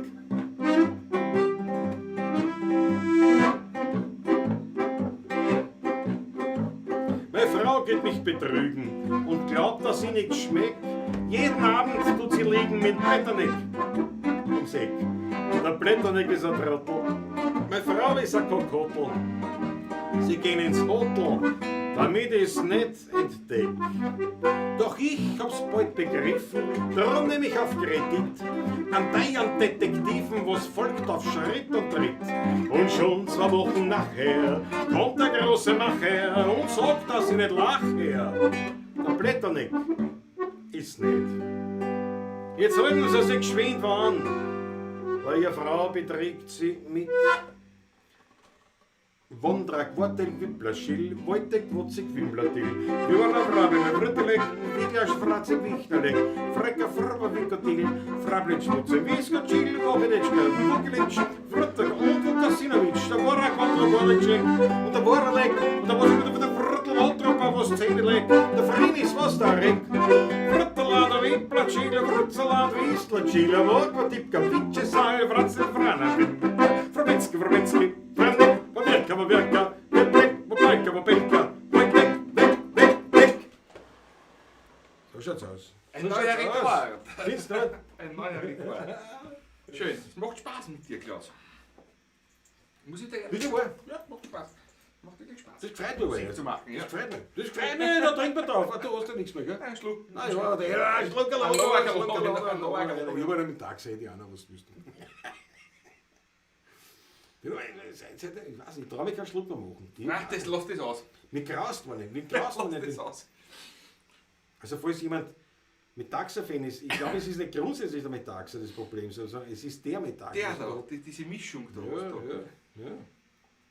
Ich glaube, das ist eher so ein Restelflaschel, weißt, wo man alles, was von den ganzen Wein brennt im Laufe des Lebens überbleibt, dann eine laden und sich dann so eine Flaschen machen. Ja, das wird immer grauslicher. Das könnte auf das Snare anspielen. Franz Brandt, ja, das stimmt aber. Franz Brandt, mit dir könnte man mal so Ritter der Kokosnuss-mäßig was spielen. Sowas machen. Mit Fiaker, ne? Das könnte man machen. Ritter der Kokosnuss, das ist eine gute Idee. Ja, Kreisler geht. Das wird mir mit Franz Brandt mehr von Monty Python, das wird so richtig. Ja, Aber so, das ist aber ja nicht so, schlecht. aber so richtig. Das ist nicht Nichts nur Ritter Kokosnuss, so richtig, Mann. so Stampel. Kennt ihr Pisching? Er war ein großartiger italienischer Geiger. Gibt sogar einen Film Der Teufelsgeiger in Hauptrolle David Garrett. Ja, nicht das war der Paganini. Paganini war das, ja, der Paganini. Ja. Ja. Michi wollte schon schlafen gehen, aber diese Glanzleister musste er sich noch anhören. Toni Androsch, da freuen wir jetzt. Der Michel soll gefälligst aufbleiben. Wo sind wir denn? Dankeschön. Wo sind wir denn? Das soll so eine Achtleine haben. Der muss ja aufstehen, auch in der Früh wieder. Ja, das war nicht sein letztes. Der letztes Aufstehen, ja. Nein, mein Achtel. Also, Es ist schon wieder was Kuchiges, gell? Ja. Ich wollte nicht so, da riecht es, wie wenn man im Mund was backen hätte. Aber das habe ich gedacht, das kann nicht so runterrühren. Beestink Cake. Das ist schon, ja. Bienenstich mit Karamell und so. Ist gut, gell? Naja. Naja. Du, aber das Team 6 ist so, lieber die 16 als Special Guest für den Neujahrsbrennraum. Ja, aber unabhängig vom Neujahrsbrennraum. Aber das ist natürlich ein guter Hinweis, Zonkos Welt TV. Eigentlich, ich habe nur immer literweise, also 2 Flaschen Kindersekt im Ich habe auch noch immer einen, da haben die nur nicht einmal die Kinder mehr in der Zwischenzeit. Die trinken lieber Flocade in aber der den bringst du Zwischenzeit. nicht daher, den bringst du nicht daher. Oh ja, wenn der Zonko kommt, dann mal schon. Nein, ich habe jetzt 2 Flaschen. Dann brauchen wir 3, trinke ich eine auch mit. Ja, ist es nicht. Da trinke ich auch Aber, eine. und naja, aber was ich jetzt sagen will, ich habe ja schon bestellt, das neue Objektiv. Da kriegen wir locker uns 3 auf, ganz locker. Ganz locker. Und ich meine, vielleicht muss man das nicht direkt da ausmachen, aber vor Weihnachten, glaubst du, schaffen wir noch was? Zonkos Welt TV, glaubst du, schaffen wir es, dass wir da noch ein paar Watschen machen mit Special Guest Zonko? Und ich meine, da müssen wir uns dann natürlich das eine oder andere Lied aus Zonkos Kapelle einziehen. Das ist ganz klar. Ist klar. Das ist ganz klar. Die Wurstnudeln. Die Wurstnudeln, ja, zum Beispiel. Wurstnudeln. Die Wurstnudeln. Sag mal, Zonkos Welt TV. Zonko, in welcher Tonart ist die Wurstnudeln? Sind die Wurstnudeln bei dir? B wahrscheinlich. B oder F oder sowas. B. F wahrscheinlich, F, B, ja, F. Ja, das war aber leibend. Vielleicht schaffen wir das noch. Vielleicht kriegen wir einen Montag hin. So Zucchini-Geschichten sind auch gut, das hat mir auch sehr gefallen. Das was? Die Zucchini-Geschichte. Zucchini war gut. Und ein Highlight, das teile ich mit Christoph Acker, ist der Highsider Blues. Sitzen bleiben auf der Reiben, sitzen bleiben auf der Reiben. Das ist Deine ein- Nummer, Also, ja, meine Nummer. Aber wir haben uns eine Woche jetzt nicht gesehen. Ist der Reiben? Mein Reim steht noch immer in der Werkstatt, nicht? Weil ja durch die Lieferengpässe und dergleichen. Corona sei Dank. Ja, und das habe ich natürlich gesagt, naja, dabei kann ich eh nicht fahren, da in der Wildnis. Ja. Jawohl. Dunja Androsch, überredet, er hat sich noch ein Achterlein geschenkt. Michael, das Michi, ist sehr brav. das lobe ich mir. Schenk das ich lobe mir sofort ein Achtel Oder was seine, weißt, da wird nicht geredet, da wird gehandelt. Das gefällt mir. Das gefällt mir. Sehr zum Wohl. Michael, Dunja, auf euch. Der Christopher da recht, der Klaus kann ja Löffel, der kriegt das Kokosnüsse hin. Stimmt. Ja. Das stimmt. Sandra Musik hat mal die Sendung vom ORF, was wir da gehabt haben, die haben wir nicht auf unserer Seite, weil natürlich da haben wir nicht die Rechte, aber es wird auch nicht mehr in der DVD sein, schätze ich einmal. Nein, das ist nur 10 Tage, das ist schon länger Aber die Lieder, der Produzent war nicht so knierwach und hat mir die Lieder geschickt und hat gesagt, ich darf sie Kompletto, glaub ich veröffentlichen. sogar. Kompletten Lieder, er hat sogar ein bisschen umgeschnitten und hat gesagt, dass ja kein Ding ist, aber im Prinzip ist quasi das Gleiche. Das heißt, die Sendung, die sehr leibend war über den Zentralfriedhof, Absolut, die wirklich leibend war, Und dem ist so umgefallen, vielleicht ist die auch länger in der DVD, ich weiß nicht. Vielleicht Nein, ich ist nicht mehr. Ist nicht mehr? Nein, nur 10 Tage war das in der DVD. Manche sind halt dann oft dauerhaft oder so. Glaube ich. Aber ja, auf jeden Fall. Aber die Lieder, was wir gespielt haben, die werden sukzessive auf unserem YouTube-Kanal veröffentlicht werden. Wir machen jetzt wieder jeden Donnerstag das Wiener Lied der Woche. Ja. Und da werden sie also in naher Zukunft auch dabei sein. Zumindest. Damit kann ich die vertrösten. Also in Bälde, wie man Ja, sagt. ja. Und bei der Gelegenheit vielleicht auch jeder, der den Kanal noch nicht abonniert haben sollte, den möchte ich halt jetzt gern darum bitten. Abonniert den Kanal, unterstützt sich uns auf diese Art und Weise und teilt sie und vielleicht nicht nur einfach teilen, sondern auch dazu schreiben.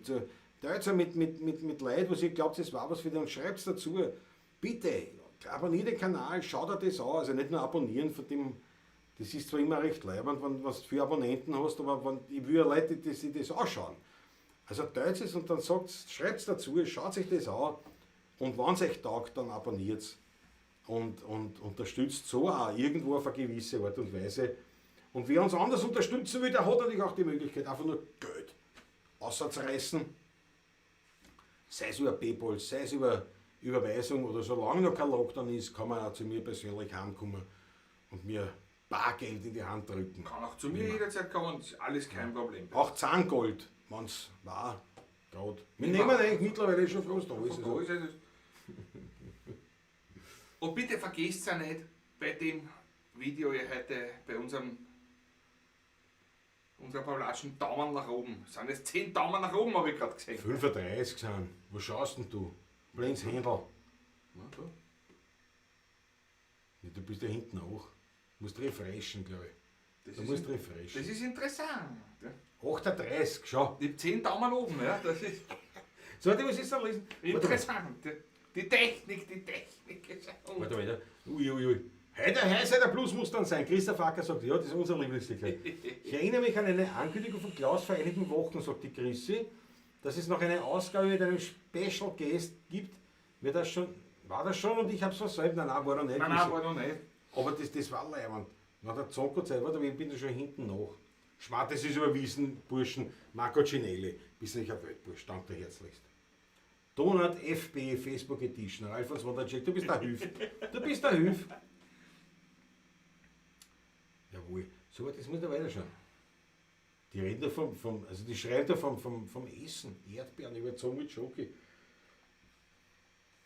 Wir wollten ja mal so einen Käse essen. Ich glaube, ich bin unter Zucker. Ah ja, das war das, habe ich Jetzt vergessen. dämmert's mir. Mit jetzt Hof. beim Nachdenken mit dem Mit Hof und mit Zonko. Das weiß der Zonko gar nicht. Was mich schon alles vorgehabt hat mit dir, Zonko, und was wir schon angekündigt haben, und du gar nicht weißt eigentlich, das ist arg. Das habe ich schon wieder vergessen in der ganzen Ding. Das holen wir nach. Das machen wir nächstes Jahr. Ja. Blutzenkistel, Schmatte ist bei PayPal, danke schön. Danke. Wenn ihr ganz lieb seid, spült es noch, schaut nicht, Frau. Ja, das geht dann Das können wir, ich sattel sofort auf. Sofort der Aufsattelung. So. Sag so 41 Daumen. Kurz einsteigen, überweisen und aussteigen. Gar nicht so schlecht. So ganz ohne verarscht zu werden. Der Club 16 der Niederschläge, ja richtig. Club 16, oder? Ich bin ja wirklich, aber das sehe ich da wirklich. Versoffen kann ich nicht sein, weil ich wirklich nicht viel getrunken in letzter Zeit. Ich auch nicht. Also für meine Verhältnisse. Aber das ich wirklich vergessen da. Club 16. Jetzt fällt haben mir wir das gesagt. jetzt dämmert es mir auch gerade, wenn man das wieder. Was ihr das nicht ins Gespräch bringt hier. Ja. Haben wir gesagt mit Käse und so, vom Käseland und so, nicht? Und so. Ja, dann schau, der Gary 1.0. Habe ich geteilt in einer Telegram-Gruppe mit 110 Teilnehmern. Das ist leibend. Gary, danke herzlichst. Weil das ist wirklich, das ist so wie das Empfehlungsmarketing von einst, also als es diesen Begriff noch nicht gab. Noch nicht gab, Du hast einfach gesagt, das empfehlen sie uns weiter. Du hast gesagt, ein Handwerker oder ein Händler oder so, den hat man einfach empfohlen, das hat man persönlich. Da hat man gesagt, so wie wir das Musik verstehen, das ist jetzt ja nicht nur Sponsor, das ist ja nicht nur so, dass Nein, man wir haben der das- zahlt dafür, dass man jetzt fühlt, dass man da. Nein, das Wir haben die Seminare ja gemacht, ich war ja dabei. Alle. Und Alle. das war sowas von förderlich, also unglaublich. und darum, das ist immer das Beste, das steht schon wieder daneben, das ist ja Ich höre schon auf wieder, ich Ist habe schon schon gedacht. Ja. Ist da die Kamera noch? Hallo? Aber man sieht es aber am Bild gar nicht so arg. Drü. Ja, es ist ja. Was war das jetzt? Schaschagnefer. Schaschagnefer, ja. Schaschagnefer für Blumsenkistel. Was? Blumsenkistel, glaubt ihr? Ja, Blumsenkistel. Da habe ich einen Einlauf. dass du ihn einlaufst. Das ja. weiß ich, weil das habe ich geschrien, da weiß ich ja wohl. Ne? Das stimmt auch, ja. Was da ist, weil Max und ich haben euch mit unserem Besuch durcheinander gebracht. Das kann nicht sein. Ist der Frage, ja genau. Ich teile es im Brennraum, dann bestimmt ein Mehrwert. Ja, kannst machen. Bist bereit, ja? Bin bereit. Ja.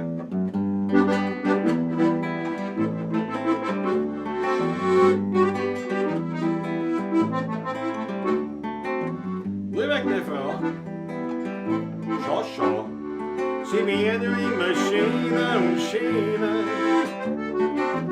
Liebe Frau, ich kann nur sagen, wow, ich kennt mit dir ganz gewähren. Sie sind so wie ein Schmetterling, so farbig und leicht, ihre Augen vor mich selbst von Kotzen unerreicht. Kein Löwen ist so stark, kein Frau so schön wie sie, nur eins zwingt mich leider in die Knie. Ich hab eine Viecherallergie.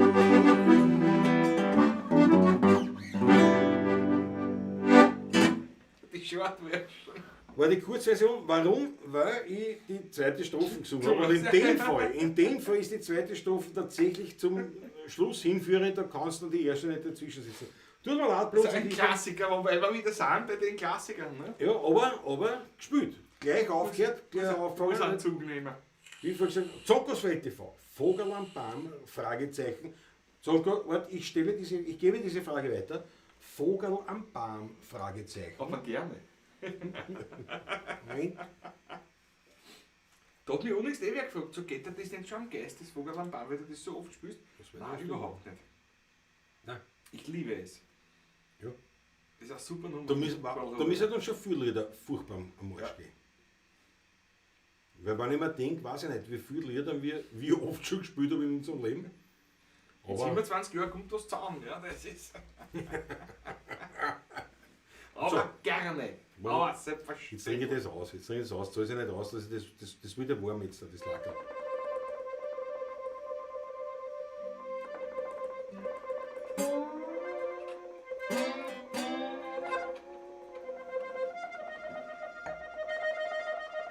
Blutzenkistel, gute Nacht. Das nächste Mal, das ist Kundenbindung, das nächste Mal kriegst du die erste Strophe. Mach's gut, danke der Shit. So, ich bin bereit, Patrick, ich bin ja schon. Achso, du hast ja den Jazzhauer nicht mit. Habe ich nicht Nicht mit. einmal meins, was du mitgekriegt Es muss hast. auch ohne Jazz-Hauerl gehen heute. Sagen wir das Hauerl da gar das ist ja Jazz. Nein, ich habe noch einen Jazzhauer. Da war Jazz-Hauerl. Nein, ohne Jazzhauer kannst du das nicht spielen. Da spiele ich noch voll scharf vielleicht. Das ist ein Wahnsinn.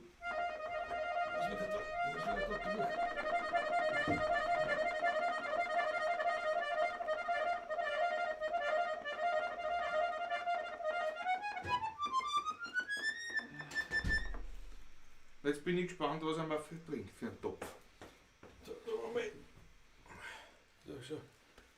Das heißt Jazzhauer. Achso, soll ich den sofort anbotteln nach dem zweiten? Michael Höfler, Herr Dr. Höfler, ich danke, dass du uns 2 Flaschen vom jungen Höfler Felix gegeben hast. Somit können wir die zweite auch noch anbotteln. Was somit passiert ist. Ein wunderbares Treffen. Unser neuer Dauertester, der neue alte Dauertester wieder. Weingut Höfler Ausblick Wien, großartig. Ein Schluckerl nehme ich mir an, weil so geht's nicht.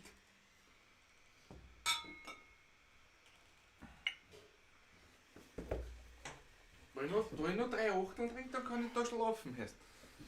Sie hau die aus.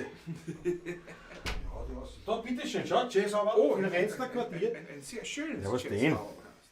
Ja, was denn? Was sagst du? Ja? Was heißt das? Sind wir eingechesselt? Das passt aber sogar. Oh, ich muss sofort meine Jesus! Finger erheben vorher noch. Zonkos Welt TV. Zonko, danke. 10 Euro, danke der Shit Zonko. Zum Ganz Wohle. groß. Zum Sehr Wohl. zum Wohle. Prost. Du hast da was eingeschenkt? Ein Schluckerl noch. Das ist allein. Gut. Der könnte ein bisschen. Hat seine Burschen gekundet, machen wir jetzt da. Der Matti hat am Ecke. Sind wir schon am Ende oder was? Bin gerade frisch dazugekommen. Na bald, schon langsam. Wir sind, nein, am Ende sind wir nicht, wir sind in der Zielgeraden. Frische Flaschen, neue Stunde. Ja. Aber so eine Stunde wird, bezweifle ich jetzt einmal, aber. Man muss ja das auch die Uschi kosten lassen. Muss ich ehrlich sagen, den Wein. Mein Munkelin, glaubst du? Ja schon. Wenn es zuschaut, soll es mit 8 Lauer kommen. Mit Gladl, mit Leeren, meine ich. Sie kann mit einer 8 Lauer kommen. So, Das finde ich gut, ja. pass auf, Patrick. Danke. Jazzhauer, wir müssen Jazzhauer auf. Das gefällt mir jetzt. Das ist Du gut, das ist- kriegst jetzt nicht das noch ist eins das geschenkt, Beste. das andere ist Ich gebe an. dir das andere wieder zurück. Nein, du kriegst nicht besser Teppich. Ich Das habe ist jetzt der das. Bläserteppich ist so dick, das ist ein Hammer aufgehabt und nichts. Beim Rauchen, nicht? Weißt du, als Smoking Cap. Ich stell mir vor, im Wenn Patrick. ich sehe den bei mir im Ja, sicher, haben im wir. Sessel, Hagleitige so Trau, schön. aber ist mir wurscht. Wirklich Ne? mit Pfeifer. Ich kann mir Smokers Cap das aufgehabt. Bild vorstellen, da hat Patrick eine lebende Variante von Wilhelm Busch. So ähnlich Das so ist so- aber. Ein Wahnsinn. Feste aber und sagt der Fensterstatus. Fensterstatus. Ja, schon, das ist mein schon. Das ist schon. Braucht euch nicht hetzen, Uli Slonik. Danke Ja. schön, weil hetzen tun wir uns wirklich nicht. Wir sind Wiener und keine anderen. So, ich bin jetzt im Anschlag.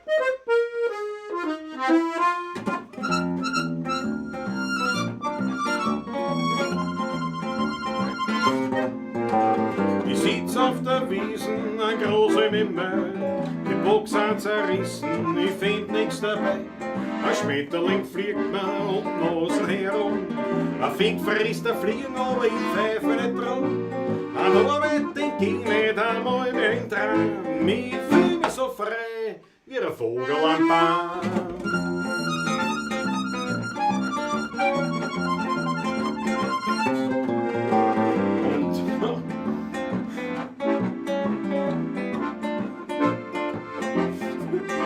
Ich habe einen Kommentar gelesen dazwischen, das war der Fall.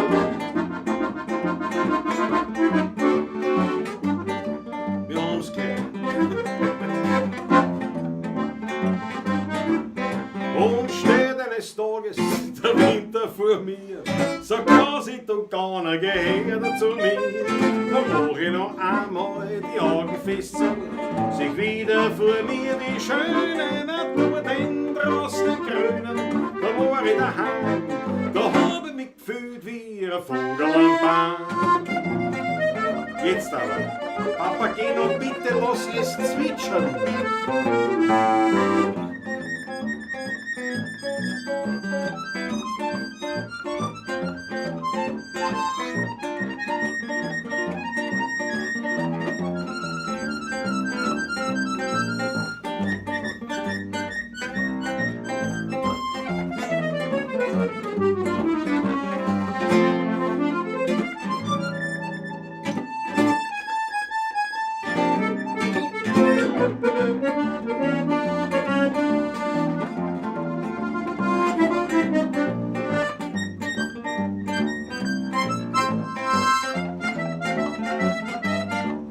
Und wunderschönes Madel am Waldweg daher, ja da spring ich verfreit.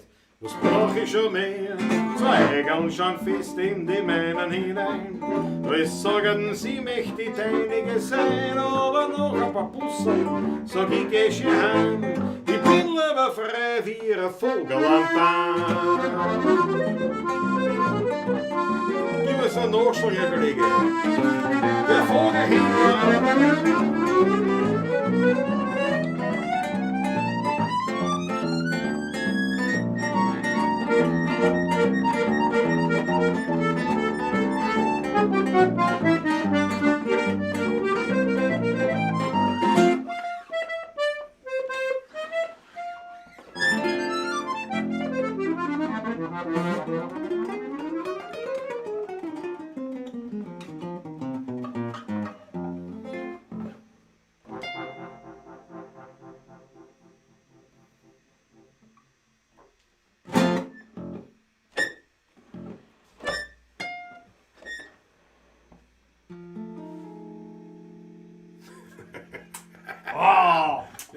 Geil! Na was denn, wieder voll vertraut. Aber Sehr schön. siehst du, die Achtel fallen rein. Euch gefällt's, das ist das Allerwichtigste natürlich. Wieder alt, ich muss wieder alles Jazz haben. Oder spielst du noch einen Jazz? Spielst du noch einen Jazz? Was Es spielst du noch? ist ein bisschen warm da Spielst du herinnen. noch einen Jazz? Nein, jetzt nicht. Das ist, Ja, da muss man es ich aufsetzen. mag jetzt nicht. Das, Ja, und sei froh, dass das, weil du wolltest das haben. Das- Und ich meine, das kannst du nicht haben, weil da steht das Klasi kann man drauf. nicht. Da steht Klasi drauf. das ist leibend. Das ist überhaupt das beste Jazzhaber überhaupt. Das da. Ja, ist meins. Das ist so dünn, so schön. Sehr schön. Ah ja, was? Ich Der sag's nochmal, die Berserteppich Kapern kennen was. Ja, wo Der ist er Berserteppich ist ein bisschen warm. Das ja, jetzt im Winter geht's dann wahrscheinlich. Aber ist nicht so arg. Also, Ja, ja. ist ja heiß. Außerdem, wenn du es über die Uhren siehst, man hört gleich ganz anders. Das klingt so wirklich, das ist ganz anders. Patrick, sag was. Ja, ich rede mit dir. Hörst du mich? Nein. Ich höre dich, ja. Ja, aber so dumpf, gell? Komisch. Gefüttert. Wie wenn du so eine Mittelentzündung hast. Jetzt höre ich dich schriller quasi. Ja. Ja, das wünsche ich Das auch ist der keinen. Weichzeichner fürs Gehör. Das wünsche ich auch keinen, ja. So, pass auf, jetzt trinke ich einen Schluck Wasser, weil. Schauen wir ganz an. Ja, habe ich noch. Wasser habe ich auch noch. Ich sage es ungern, aber Wasser habe ich. Ich weiß, es geht ja so schnell weg. Das ist, geht ja. Du, haben wir irgendwas Wichtiges zum Erzählen eigentlich dazwischen? Du? Haben wir irgendwas, wo spielen wir? Nein, wir spielen nicht viel. Dann Röschenkeller, den möchte ich schon erwähnen. Ist ja das einzige eigentlich, oder? Jetzt im November noch. Im November dann alles im Keller, ja. Weil es ist ja eigentlich wirklich alles angesagt worden. Da was ist man es so irgendwie- gesagt, ja. Es gibt zwei, drei private Geschichten noch, wo wir spielen. Auch da ist schon das eine oder andere im Wiggelwogel. Nein, nein, da gibt es eigentlich, ja. Eins noch. So ein Trauerspiel ist ein Trauerspiel. Eine sehr traurige Sache, ja. Aber, das ist wurscht, das ist jetzt wurscht, weil wir wollen, Es kommen ja auch andere Zeiten wieder, muss ich ganz ehrlich sagen. das sind ja die Zeiten nicht schlecht. Ich habe eingekauft wie wild, Black Friday, wie gesagt, nichts davon war ein Black Friday Angebot. Er hat eingekauft und gleich noch ist der Lockdown gekommen quasi. Ja, dann ist er runter. Und ich sag zu einem Patrick, dann nimm mal Geld mit. Weil das habe ich alles viel gestreckt. Ich hab's mitgenommen. Also, das Nein, so viel ist nicht. Aber, wie gesagt, ihr könnt euch freuen, wir haben ein paar Ideen, ist, ja, ein paar Projekte, die wir machen, die Paar sich halt dann... hochinteressante Dinge, ja. Ich glaube schon. Also ich glaube schon, es wird euch auch gefallen. nicht nur Klamauk und Plätze, sondern Nein, schon nein. so irgendwie, also recht unterhaltsam, immer unterhaltsam natürlich, aber schon irgendwie haben wir versucht, so sinnvolle Ideen aufzustellen, was wir davon umsetzen, werden wir sehen. Aber ist ja wurscht. Viele Ideen, Ja, und wenn man nur ja. wenige davon umsetzt, haben wir auch schon viel erreicht von den Sachen. Und das werden wir sicher machen. Wird es sich hauptsächlich auf YouTube ausspielen, muss ich jetzt auch ehrlich sagen. Es werden also hauptsächlich Videos sein, auf gut Deutsch. Und dann schauen wir mal, was sie noch tut. Aber das haben wir jetzt schon vor. Und wie gesagt, weil jetzt die Live-Konzerte, das hört jetzt auf. Das würde, Also ich rechne damit definitiv, also Jänner, Februar, also sagen wir Dezember, Jänner, Februar wird einmal, glaube ich, wird nicht viel gehen. viel wird nicht sein, so wie es jetzt Es ausschaut. fängt jetzt erst an und es kommt noch mehr, Lockdown-mäßig, gefühlsmäßig. Ja. Ja, aber gut, das wissen wir, das werden wir jetzt Aber werden zeigen. wir sehen. Ja. Die haben halt das Hirn zusammen. Ja, wo immer, der hat meine grandios. Du, Blutzenkistel, seine Frau, verabschiedet sich auch. War heute wieder ein super Abend mit euch. Bis zum nächsten Mal. Danke Blutzenkistel, dir. seine Frau, danke schön. Alles Liebe, ich freue mich aufs nächste Mal, wenn du dabei bist. So. Patrick, hörst auch gerne Friedrich Gulder, Raphael Illmeier. Friedrich Gulder ist nicht ganz meine Richtung, nein, muss ich ehrlich sagen. Ich schätze ihn irrsinnig, ich glaube, ich bin Musiker, klar, aber ist nicht was immer anhören, muss ich ehrlich sagen von ihm. Weder Mozart noch Beethoven noch seine ganzen avantgardistischen Sachen. Schon Zawinul-Fan bin ich absolut, ja.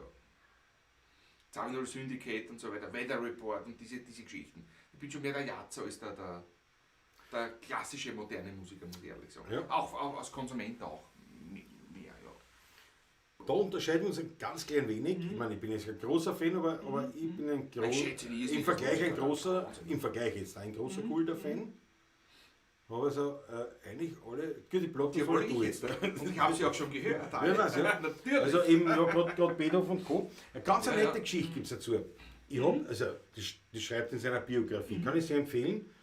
Weiß nicht, ob ich die da habe oder ob die bei mir draußen steht. Ich glaube, sie wird eher draußen stehen. Friedrich Gulder gibt es ja nicht so viele Biografien. Auf jeden Fall beschreibt er dann die Situation.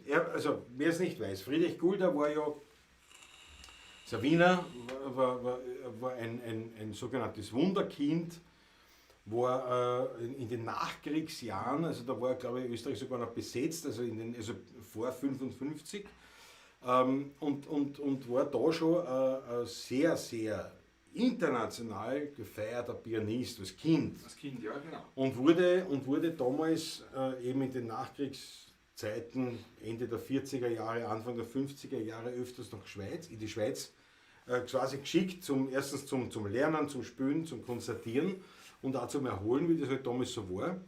Und wie gesagt, war zu dem Zeitpunkt schon als Pianist schon international ein Star und der hat in der Schweiz, bei dieser Gastfamilie, die dort war, da waren zwei Burmer, die dort auch gewohnt haben, also logischerweise in der Familie, also zwei Kinder, und die haben Jazz gehört. Und das hat er natürlich noch nicht kennt. Und die haben so diese Jazzplatten gehört, was halt war damals. Und das hat ihm da fasziniert, er hat das nicht so kennt, aber er ist dadurch zum Jazz gekommen und hat sich halt mit Jazz dann auch beschäftigt, hat ein bisschen gespielt und hin und her. Und es gab in Wien die berühmte Bar, die mir jetzt nicht einfällt, wo alle gespielt haben, Ikladaglergassen, wir hatten die Kassen, die gibt es schon lange nicht mehr. Diese berühmte Bar, also eine Bar, also ein Lachtlokal, wo alle, da ist Udo Jürgens, der Joe Zawinul, die Größen der Musik, haben sich dort dann immer getroffen, oft nach ihren Engagements und haben dort halt noch Session gespielt oder haben halt dort gesoffen meistens. Ja. Ultra wenig. Ja. Und ja, der Herr Schauer wird schon auch. Und auf jeden Fall. Joe hat so er hat das nicht so geliebt im Jazz eigentlich. Nein, es ist dann später gekommen. Aber das ist der springende Punkt. Der Gulda ist dort, also es war so, dass wir dort, das war so Jam-Session-mäßig. Nicht? Da ist ein Klavierflügel gestanden und dann ist er dann aufgestanden und der Udo Jürgens dort Jazz, war ein großartiger Jazzer. Absolut. Ja, der hat gespielt und gesungen, Leute waren still und zugeguckt, haben applaudiert. Und dann hat sich der Gulda hingesetzt zu dem Klavier und hat dort gespielt, auch ein Jazz halt. Und er hat sich gedacht, er war, wie gesagt, ein Star. Und er spielt dort den Jazz und er sagt, das ist ein Wahnsinn. Während er gespielt hat, haben die Leute zum Plaudern angefangen. Die haben sich unterhalten.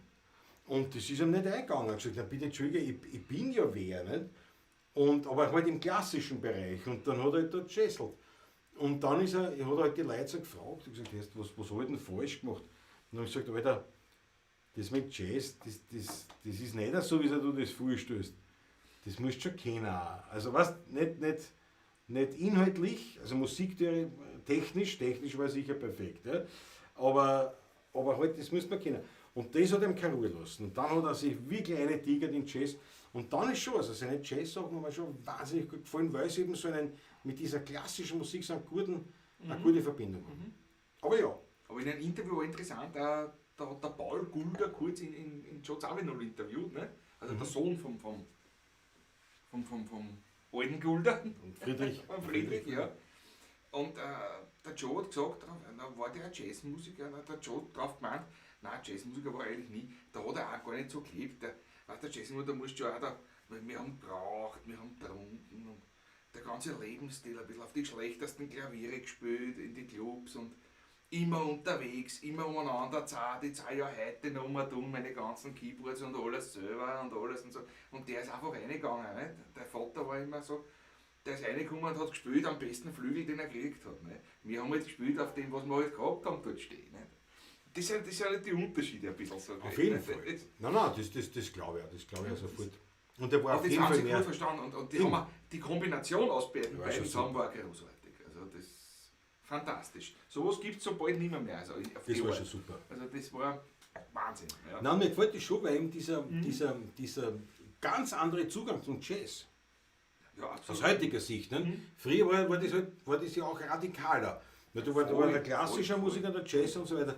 Aber durch das, dass er von der Klassik und die Klassik auch nicht, also wie gesagt, er hat im Prinzip war Friedrich Guldas Jazz war mehr Klassik modern. Ja, aber mir das schon taugt. Und so wie zum Beispiel Gundula Brauner sagt, seine Mondscheinsonate und Bach, also ich habe auch die Platten von den bin schon deppert. Nicht Brandenburger, nicht wie heißt die vom Bach? Jetzt ist es aus, ich trinke nichts mehr. Wohltemperierte Gemüse. Nein, wie heißt Hab ich das? auch daheim, ja. Ja, aber nein, ich meine was anderes. Wie heißt, was ist noch vom Bach?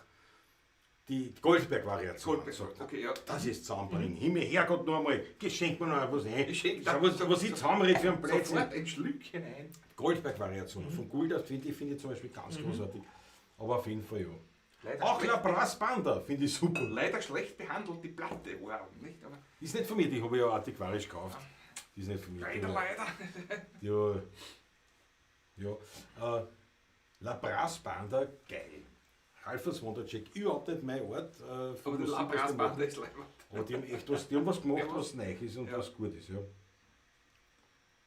Ja, ich weiß, Harry Schreier-Fonte, die längsten Geschichten von Klaus beginnen mit den Worten, ich habe nichts mehr zu erzählen. Ich weiß nichts mehr. Ne? Das ist- Doch eher fette George, lokal am Petersplatz. Nein, das war's nicht, was ich meine, Uli Slonik. Es gab in der Naglergasse das hat es nicht lang gegeben. Also da wie ich auf die Welt gekommen bin, im 75er Jahr hat es das, glaube ich, gar nicht mehr gegeben. Oder vielleicht, aber das hat es nicht lang gegeben. Es war in der Naglergasse und das war ganz berühmt. Und da waren diese ganzen Größen, das war einfach, das war so ein Ding. Mir fällt es auch nicht ein.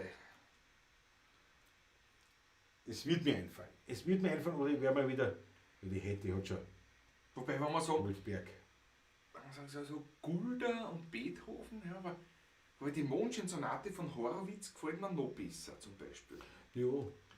Nein, weiß ich nicht. Für mich, Horowitz ist eine eigene Geschichte. aber das ist, da geht es nicht um Qualität, sondern da geht es einfach um das persönliche Empfinden dabei. Das sind zwei verschiedene, das sind nicht vergleichbar. absolut. Ja. Absolut. Horowitz ist ja auch Absolut, Wahnsinn, das ist Ja, super. Wahnsinn. Das war überhaupt ein Wahnsinniger eigentlich. Wenn er mal mitgesungen hat. Das war mitgesungen. Beim Machen Aufnahmen hört man, also eigentlich fast ein Jazzer. Eigentlich schon, weil ich So, immer mitsinge. so wie bei Lionel Hampton, wenn er gespielt hat, am Mikrofon hast du mehr gehört. Mehr singen gehört als spielen gehört. Also, interessant, ja. Bach und Wagner kenne ich nur aus der Filmmusik, Fritzl Status, grandios. Der Raphael Ingmer, alle drei ziemlich was gemeinsam, bin ja Joe Zawinul-Fan. Ja. Patrick, komm, reiß auf, ist Jazz-Hauberl. Jetzt müssen wir Joe Zawinul auch irgendwas. Was machen wir? Ha, Jetzt machen wir, was machen wir? Was machen wir jetzt da? Joe Zawinul. Weather Report, nein, machen wir jetzt nicht. Na, machen wir nicht, weil, was will das hernehmen? Was Jazzig, wir machen was Jazzig. Aber schon mehr so in den Swing Jazz, ne? Swing, Ja, ja, Fette ja, George. sowas. Joe Zawinul hat ja bei Fette George angefangen, als Pianist. Ja. Ja, Übrigens auch der. Warte nicht, dass ich das jetzt durcheinander bringe.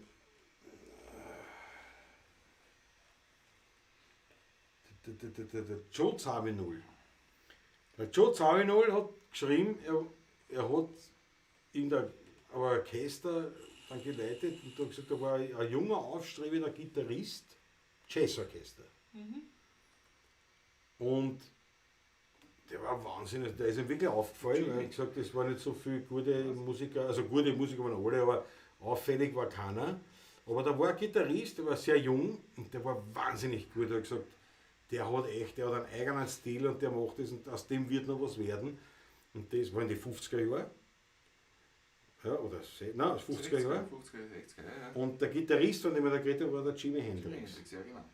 Also auch der in einem Jazzorchester. Der hat auch den besten Bassisten aller Zeiten gehabt bei Weather Report, ne? Jaco Pastorius. Pastorius. Berühmtheit, eine Wahnsinn. Berühmtheit. Wahnsinn, leider sehr jung gestorben. Also, Der Zirkuswettmann Einhorn von Uzi Förster. Nein, das war es nicht. Das Einhorn von Uzi Förster war es nicht. Nein, das war der ganze Fixteufel. Es ist in der Biografie in dem Mann mit dem Fagott vom Udo Jürgens ist Genau. drinnen. Es ist beim Joe Goulda drinnen. Es kommt beim Teddy Podgorski vor. Fixwert, das war hat's nicht so. Das ist nicht so alt geworden dort, aber das hat es lang gegeben. ist aber nicht das Tabarei in der Anna-Gasse gewesen. Das spät. Das ist eine Annagossen. Nein, das Moment, spielt- Nagelgossen ist ein Plätzchen, in der Das Annagossen. Tabarei war das In ursprünglich. der Annagossen, das ist nicht Später hat es dann Nagelgossen. geheißen, das hat dann der Mann, die von den Bambis dann Ja, geholt genau, hat. das war das. Dann hat es geheißen, ich bin der Deppert. Tabarei hat es damals geheißen. Ja, aber Und dann später anders. nachher hat es dann geheißen, In wird der das Annagossen. Da jetzt ist da so ein Fastfood Chines oder Chines was, oder oder? irgendwas ist da drinnen, ja. Nein, oder gar nichts mehr, ich weiß nicht. Ich habe in der Trottel, In der Nagelgasse Annagossen. immer gesagt, gell?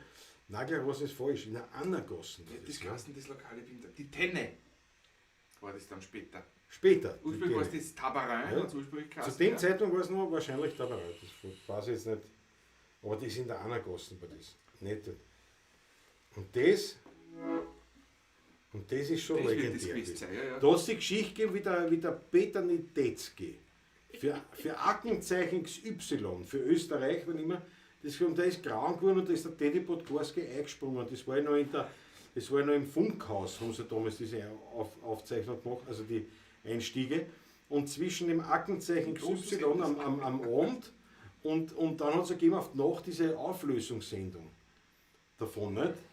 Und dazwischen ist der Teddy Podgorski in sein Stammlokal gegangen, nämlich in die Annagossen. Und dazwischen hat er aber gesucht, also hat er gesagt, nicht? In Österreich nicht gesucht wird, der so und so genannt, der rote Heinze, was weiß ich, irgendwelche mehr oder weniger Kleinverbrechen und so und aus. Und dann ist er gegangen ins Lokal in der Annagossen, wie du richtig mich hingewiesen hast. Und dort fährt auf einmal ein Cadillac vor, mit Chauffeur, allem drum und dran, geht hinten die Tür auf, steigt einer aus im Pelzmantel, und geht rein, war das der rote Heinze, eine Unterwelt-Ikone damals, geht rein, roter Kringer, klar, geht rein, der großer Auftritt und hinten sitzt der Teddy Podgorski und der rote Heinze ruft durchs Lokal hinterher, Teddy, ich hab gehört, du suchst mich. Legendär. Aber der rote Heinz, den haben wir als Kinder kennengelernt sogar. Der war im Tiroler Mandel, was denn Doktor das? Ja, freilich, hinter dir. War immer ein Ding so da, man Ja, hat so, das Kind ein Eis gekauft, nicht? Wenn er gut aufgelegt war, sind wir mit mit Amerikanern haben wir mit dem Auto mitfahren dürfen, eine Runde kurz und so, die Siedlung und so. Ja. Der war so, also ganz ein sehr lieber Kerl eigentlich für uns Kinder. Also, weit weg von Schwerverbrechern. Ja, gut, mit Kinder wird er nicht geschlagen. Du, Überhaupt der Zonko sagt, Tabarei hat der fette George eröffnet, laut Google. Okay, dann hat das der fette George eröffnet, genau. Okay. Gut, das weiß ich nicht, ja. Aber das Das war kann das. sein, ja. Aber das war eine Legende. Und dort, wie gesagt, und der Der hat eine Friedrich Gulden. Jazzoperette aufgeführt, dann der fette der Jazzoper. Ja, aber das möglich. Ein Wahnsinn, ja. Aber der Stammgast war übrigens der Ernst Fuchs auch dort, ein großer Fan Haben wir vom Kapern, Fetti. richtig? Vom Fetti. Ja. Ein Jugendfreund vom Fetti eigentlich, ja, ja.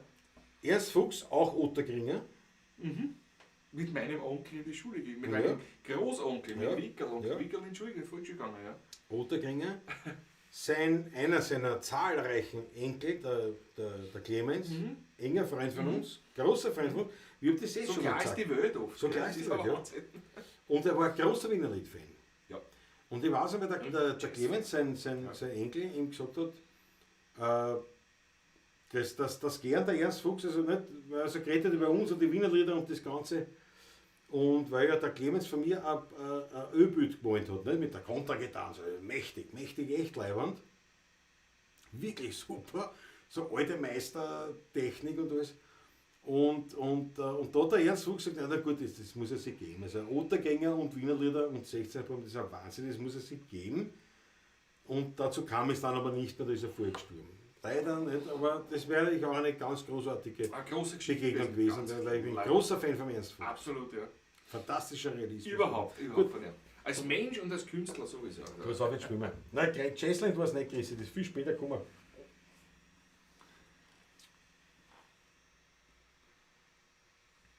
Habe ich dem Heinz einen Runden seiner Frau beim Wöser gefeiert. Ulis Lange. Jawohl. Ja, da bist du aber Jawohl. Da bist du aber ein echter Vera in Helsinki. Ja. Nein, das war leibend. Annagasse war fixe Tenne, Bambis und jetzt ist der Burger King dort. Und früher war das Tabarin. Erfolgreich bezogen auf diesen wunderschönen Untergrund Ballsaal. Der Burger King, na das war das. Na jetzt hast du mich natürlich komplett ausgerettet. Das stimmt, das Gebäude war es. Die gute Fastfood-Kette ist Ja, jetzt drin. ein Burger Wer King, ja, drinnen ist, ein Burger King, ja, das stimmt. Weil ich bin, wie ich studiert habe, da in der Stadt drin, im Institut, dann bin ich eben dort hingegangen, das war nicht weit, war bei der Oper, nicht? Bei der Albertina dort. Und dann bin ich 4 in die anderen Gehst in die Gassen. Raum rein und rechts die eine Gasse rein, auf der Genau. linken Seite ist gleich. Ja. Genau, und da ist das, der Burger King, da bin ich reingegangen. Du hast doch, das ist so Kristalllüster da drinnen und so schön. Nein, weil man das anschauen wollte und das, nein, es ist wirklich immer noch alles schön. Nein, es ist immer noch Weil schön der drin, Burger ja. King mit drinnen, nicht? Ja, aber geht du da- hast immer noch diese Grundsubstanz ist da, das ist ja. ein Wahnsinnslokal natürlich, unglaublich leibend. Und das ist die Dunja, hat mich da jetzt rausgerissen. Genau. Das war die Däne, die Bambis, richtig. Der Mandi lebt da, nicht? Die anderen Mandi noch nicht. lebt noch, ja. Der Mandi lebt da für die Bambis. Und ich, genau. Der Hannes hat sich eigentlich gefeiert gehabt, der Schlader Hannes, ja. Ja. Into the Wild, dort hörte ich Barber. Und Glas in Öl. Kann mich nicht vorstellen. Kann ich mir vorstellen. Nein, aber wirklich, das ist echt leibend. Das ist echt rote Heinze, eher nicht in der Däne, eher Queen Anne oder Scotch Club. Na, das war nur in der Däne, weil dort der Podgorski seine Phase verbraucht hat. Und das hat er gewusst, dass dort der Podgorski, dass das sein Stammlokal war. Darum ist er der Heinze vorgefahren. Daddy, du suchst. Du so, ihr gehört, du suchst, das ist international. Ja, ganz großartig, ganz großartig. Christopher, da ist dahin so. Pass auf. Na, wir kommen auch schon langsam, aber sicher. Ja, langsam aber sicher, ja. Aber jetzt, was machen wir jetzt für einen Jazz? Was haben wir gesagt? Haben wir schon was gesagt? Nein, wir haben noch gar nichts gesagt. Wir müssen was Jazz. Jetzt müssen wir dann wieder die Jazz haben. Dann machen wir einen Blues, Was ist ein Plus? Skyline. Machen wir vorher Fly Me. Fly Me. 1, 2, 3, 4. Fly me to the moon. Let me play among the stars. Let me see what spring is like on Jupiter and Mars. In other words, hold my hand. In other words, baby, kiss me. Feel my heart with song and let it sing forevermore. You are all I long for, all I worship and adore. In other words, yes, it's true. In other words, I love you.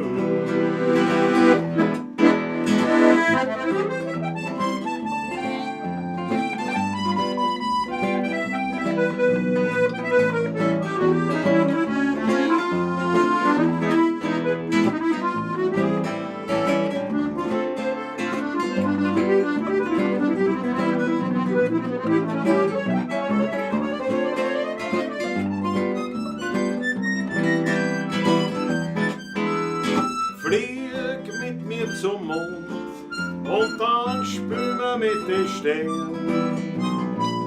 Ich möcht mit dir am Jupiter die Vögel singen.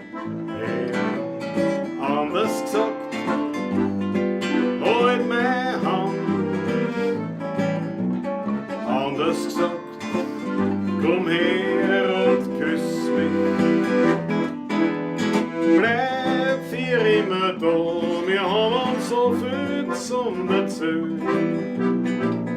Ich möcht mit dir vom Himmel die Sterne oberstehen. Anders gesagt, komm her zu mir. Anders gesagt, ich bleib für immer bei dir. La la la, la la la la. La la la la la la la. La la la la la. Anders gesagt, komm her zu mir. Anders gesagt, ich bleib für immer bei dir.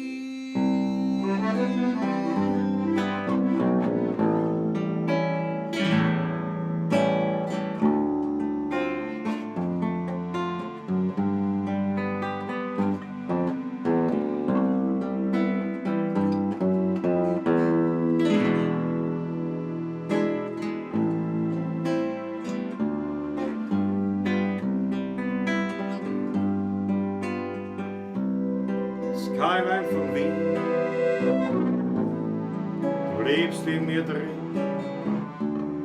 Es kann kommen, wer will, die macht keiner hin. Du bist und du bist mir vertraut. Du bist mächtig, manchmal auch zerbrechlich. Skyline von Wien, du bist die schönste Wienerin. Den Neidern und Heuchlern hast du immer verziehen. Bin ich einmal fort, brauch ich kein Souvenir. Skyline von Wien, du lebst tief in mir.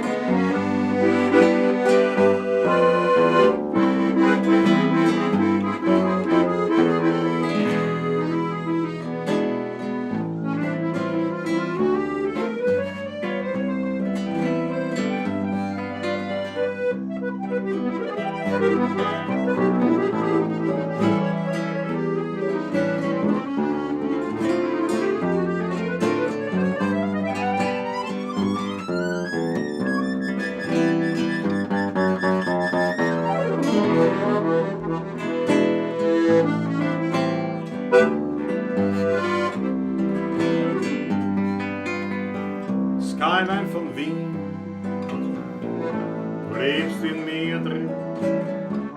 Es kann kommen, wer will, die macht keiner hin. Du beruhigst mich und du bist mir vertraut. Du bist mächtig und manchmal auch zerbrechlich. Skyline von Wien, du bist die schönste Wienerin. Den Neidern und Heuchlern hast du immer verziehen. Bin ich einmal fort, brauch ich kein Souvenir. Skyline von Wien, du lebst tief in mir.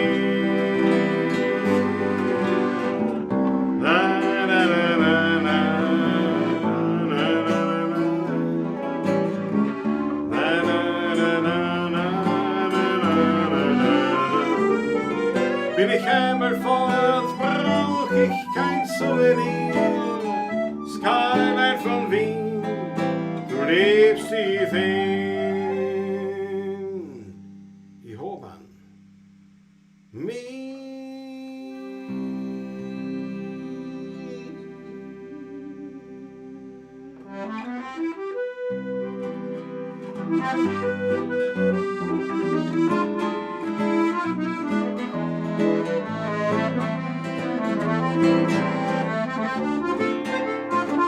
Ich hab einen Weingarten am Biesenbeck. Ich bin nicht gern, wenn mich kein Mensch dort steht. Ich schau den Rind dort beim Wachsen zu. Ja, ich hab dort meine Hölle Ruhe. In meinem Weingarten am Biesenbeck dreht sich Wälder recht und nicht verkehrt. Man kann die Vogel dort noch singen hören. Und am Himmel, da siehst du die höchsten Sterne. Dann nach einem Regen sich die Wolken erst verzogen. Dann sieh ich über Wien einen großen Regenbogen. In meinem Weingarten am Biesenberg ist fleckeriert, das mir wahrlich gehört. Dort wächst, ich sag's ganz nebenbei, das allerbeste Tripfelwein.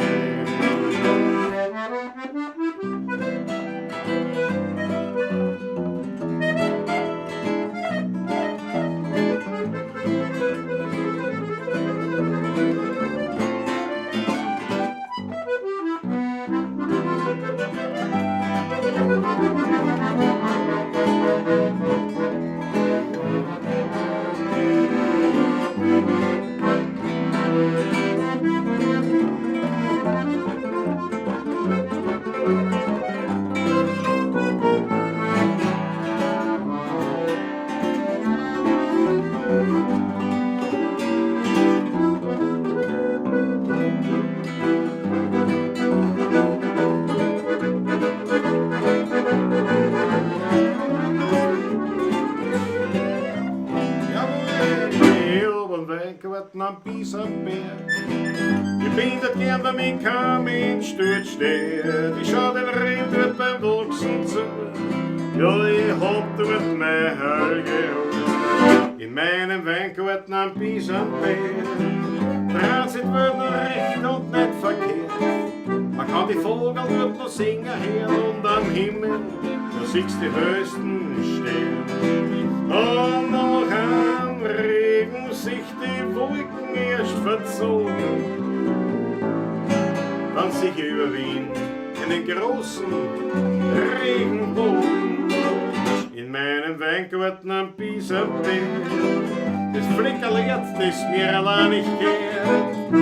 Dort wächst, ich sag's ganz nebenbei, das allerbeste Trepferler Wein.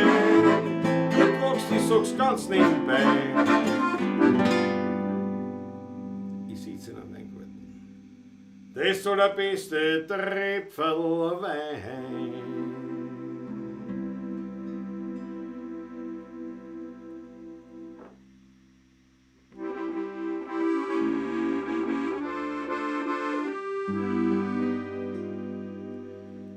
Zwischen Nussberg und Donau, am Rande von Wien, da liegt ein ganzer Glanzdörfer mit kleinen Häusern darin und gleich bei der Kirchen ums Eck.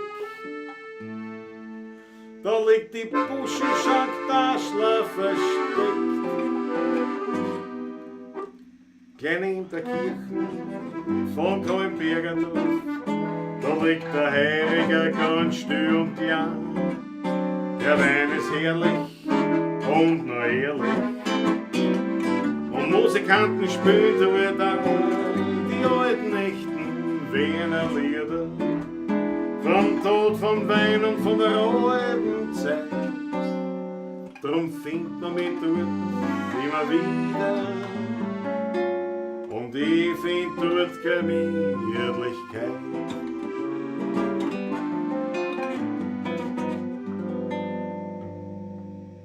Dort ist noch nichts neu, nicht modernisiert. Vom Essen das Beste findet man dort garantiert. Viel Frohsinn haben und viel Glickling drin. In der Buschenschank-Taschler am Rande von Wien. Gern in der Kirche von Kolmbergerdorf. Da liegt der Heiliger ganz still und klein. Der Wein ist herrlich und noch ehrlich. Und Musikanten spielen dort an die alten echten Wiener Lieder. Vom Tod, vom Wein und von der alten Zeit. Drum findet man mich dort immer wieder. Und ich find dort Gemütlichkeit. Jetzt sag's mir die Gemütlichkeit.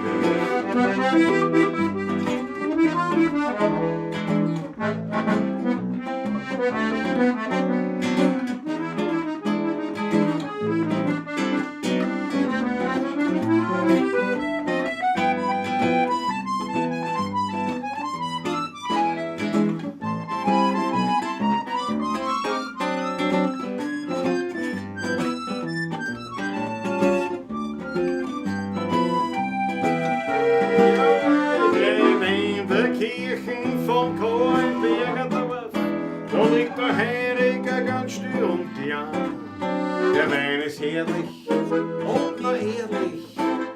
Und Musikanten spielen dort auch die alten echten Wiener Lieder. Vom Tod, vom Wein und von der alten Zeit. Drum findet man mich dort immer wieder. Und ich find dort Gemütlichkeit, Gemütlichkeit.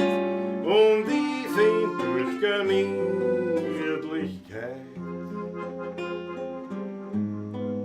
Ich sitze in meinem Garten, jetzt vielleicht.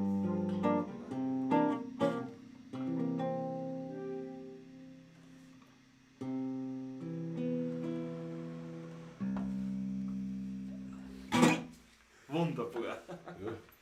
Ich bin dann C aufgehört, aber mit falschen 4 gelangt. Warum musst du mich kurz entschuldigen? Ja, alles klar, alles klar.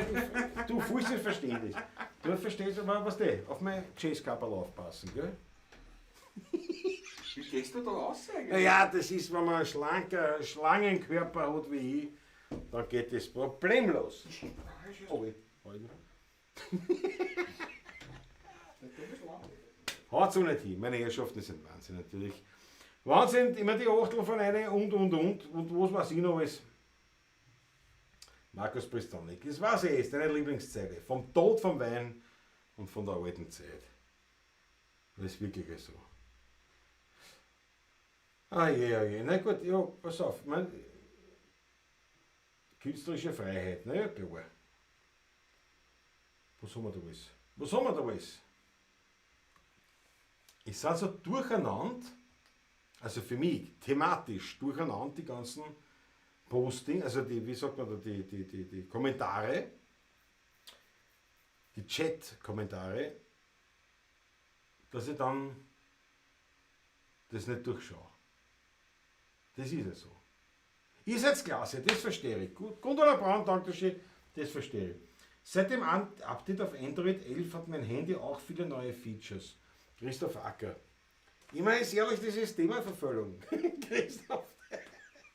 Klar ist eine Schlange, ja, ne, was denn? Schlangenkörper. Da gibt's nichts. Oh. Habe ich das Wasser erwischt. Himmel her, gut. Ja. Aber meine Herrschaft, jetzt schon langsam, wenn wir zum Schluss kommen, weil der Patrick ja. Es liegt nur am Patrick, nicht an mir. Es liegt nur am Patrick. Und nein, wir werden schon weniger. Aber wie gesagt, wir haben jetzt einiges vor. Nein, richtig gesagt, wir haben einige Ideen. Und schauen wir, was wir davon umsetzen. Aber ich glaube schon. Ein paar Sachen werden wir schon umsetzen. Und es war ganz leibend, ich weiß nicht, ob der Zonko da zuschaut, aber es war ganz leibend, wenn wir es noch zusammenbringen vor Weihnachten. Aber ich melde mich bei dir, ruf dich auf, versprochen. Das war natürlich schon eine besondere leibende Pavlatschen noch mit dem Zonko dabei. Mit dem Blech, mit der Posaune. Und das ist nicht mehr da. Ich glaube, das werden wir hinbringen.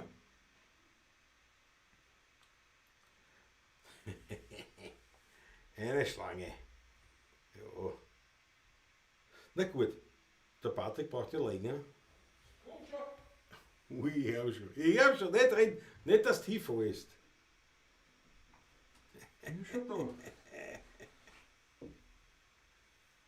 Jawohl, da arbeitet der Sehner. Ich bin ja auch Schlange. Aber Luft drin, Patrick, Luft drin dazwischen. Luft drin. Ich bin schon angenommen wieder. Aber Was soll man sagen oft, gell? sofort das Jazz-Haberl abnehmen. Ja. Ich habe ja angedeutet, dass wir schon zum Schluss kommen. Schick mir schon langsam. Also weiß ich gar nicht, habe ich das jetzt angedeutet? Ich habe es vorher schon angedeutet. Oder haben wir noch ein Plätzchen geredet jetzt dabei? Kekse! Ulis Lonnig, du bringst uns nicht auf einen wichtigen Punkt. Ja. Passt auf, Kekse. Der Zonko hat natürlich das Privileg des Ersten, weil der hat angefangen mit seinem Livestream, dass er eigentlich nur gesagt hat, er hat gern Kekse, woraufhin er irrsinnig viele Leute Kekse, also Weihnachtsbäckerei geschickt haben. Und jetzt denke ich mir einfach so, warum soll der Zonko alle Keks allein kriegen? Warum sollte alles allein essen? Das verstehe ich nicht. Deswegen haben wir gesagt, war es ja echt leibend, wenn wir auch von euch Kekseln kriegen. Ist nichts dagegen einzuwenden. Wir haben ja schon gekriegt, vom wie ist das noch? Christoph Radau? Oder? Nein. Oder wer? Michael Ahmer. Michael? Nein, Christoph Radau. Christopher da. Jetzt bin ich deppert. Du hast die Karten daheim. Ich hab die Karten Na, du hast auch die daheim. Printen daheim. Nein, die Printen habe ich nicht mehr daheim. Ich glaube Christopher. Nein, ich bin mir nicht sicher. Ich bin mir nicht Christoph Radau. sicher. Christoph Radau. Bist sicher? Ja, bin mir Hundertprozentig sicher. sicher. 100%. Nein, siehst du es nicht, lieber nicht. Der verunsichert, weil zuerst war ich noch sicher. Aus Aachen. Wer ist aus Aachen? Der Christopher Radau ist Christoph aus Radau ist Aachen. aus Aachen, ja genau. Printen aus Aachen, genau. Printen aus Aachen mal gekriegt. Das war Wunderbar. ein wunderbarer Auftakt. Und Ja, also ich meine, es ist halt so, falls ihr arme Musiker unterstützen wollt, auch mit Bäckerei, wir sind dem jetzt nicht, wir stehen dem nicht negativ gegenüber. Ich will mal, der Wiener sagt das immer so. Der Wiener sagt ja nicht, hätte gern, sondern er sagt doppelte Verneinung. Ich stehe dem nicht negativ gegenüber, das muss eigentlich reichen. Das ist schon Hilferuf genug für einen Wiener. Und, Wenn ich mir alles, Lebkuchen, Speck für Glase, Vanillekipferl, wenn ich mir auch Käsepakete, Speckpakete, Ja. sonstige Spezereien, Die kommt halt eingelegte Oliven und so, also auch nicht schlecht. gebeizte Oliven und so. Das ist auch nicht schlimm. Ja, so, oder so Antipaste in aller so Richtung. ein Kletzenbrot, so ein richtiges Kletzenbrot, so ein Weihnachtsbrot, da sagen wir immer. Ja, Früchtebrot. Früchtebrot, das war leibend. Also wie gesagt, es gibt Möglichkeiten genug, falls ihr meint, dass ihr uns was schicken wollt. Mein Gott, na dann wird man halt nicht so unglücklich sein. Weil wir verfressene Hund sind, wir zwei, das ist ja das so. Ich sage euch, wie es ist. Mit die Hosen geht schon allein. Ich frage nicht, ob ich darf. Ich darf, mein Körper hat gesagt, er darf wieder. Ich habe meinen Körper nicht gefragt. Ich frage meinen Körper nicht. Ich schon. Seit letzter Woche. Weil ich meinen Körper frage, ja, was ich da für Antworten kriege. Die gefallen mir alle nicht. Die gefallen mir alle nicht. Ja, die gefallen mir alle nicht. Nein, das passt schon. Und wer uns was schicken will, der findet auf unserer Homepage bei Kontakte findet auch eine postalische Adresse. Das sei nur so, wie so viel gesagt. Mehr sage ich dazu nicht, weil sonst klingt es ja fast nach Bettler. Was hast du denn? Was hast du Sehe, denn? Türkis. 5 Euro von der Wildcat. Wildcat, Dankeschön. Meisler im Auftrag vom Roy. Danke. Jawohl, jawohl. Wildcat, danke der Schiss, jetzt einmal. Den Abschluss haben wir noch was rein. Jawohl. Haben wir noch was rein? Bin schon dabei. Jawohl. Space Cookies. Das ist ein Wahnsinn. Danke der Schiss. Bitteschön. Der Landtagsstube geht schlafen. Das ist ein Wahnsinn. Mittelhessen hängt sie aus. Für die Gott. Wir sind eher schon fast Das ist schon am Schluss. April eigentlich auch fast schon. Die Jazzkappeln, außer die Jazzkappeln fällt rein, gell? Das ist ein Das war Wahnsinn. super, gell? Ich sage ja, ohne Jazzkappeln, wir müssen doch Jazz spielen. Das geht ja gar Das nicht. geht nicht. Mehr Red. Denn man kann mehr dampfen. Also, Nein, nicht mehr dampfen. Bitte nicht. Diätkekse, habe ich schon in der Fonte. Willst gesperrt werden oder was? Diätkekse. Also, 1000 Pakete vor der Bürotür. Ja, 1000 wäre es nicht werden, Grüße. 1 vielleicht. Über 1, das man schon gefreut. aber ich nehme auch Apothekerpunsch, Punsch und sonstiges. Na, weißt du, was sagst du, Daniela Schlimm? Sagt ihr, wenn es euch beruhigt, es kommt von uns sicher ein Packerl. Naja, das haben wir schon insgesamt ein bisschen gekauft, Der weil. Kral grinst, der grinst. Ja, und ich muss schon sagen, Wahnsinn. Daniela, es ist halt schon so, ich habe wirklich, also sowohl bei mir der Klause in der buckligen Welt, als auch hier, ist der Nussschnaps fast aus. Von dir. Der ist fast aus. Das muss ich jetzt schon ehrlich sagen. Nur so, ich erwähne es nur. Ich erwähne es nur ohne. Was denn? Ich sehe Orange hier. Thomas Nickmann. Jawohl, 10 Euro. Gleich wenn die Kekse keine Überlebensgarantie geben kann. Das ist natürlich verständlich und es sei dir verziehen. Jawohl. Thomas Ja, Nickmann, zum Wohle. danke schön, sehr zum Wohl. Zum Wohl. Maggie Pemberton ist auch wieder zurück. Von der Oxford-Partie mit den Organisten. Das war aber eine kurze Partie, Maggie, gell? Naja, Speed 2 hat sie eine. Speed 2 ist dabei. Lieber Bub, wollt ihr wirklich Vanillekipferl von mir, dem elektrischen Pizzabacker fallen? Nein, Christoph Acker, was der von dir eigentlich, du wirst schon noch irgendein Objektiv daheim haben, das wir brauchen können. Es reicht uns. Das reicht uns. Wir haben erst 2.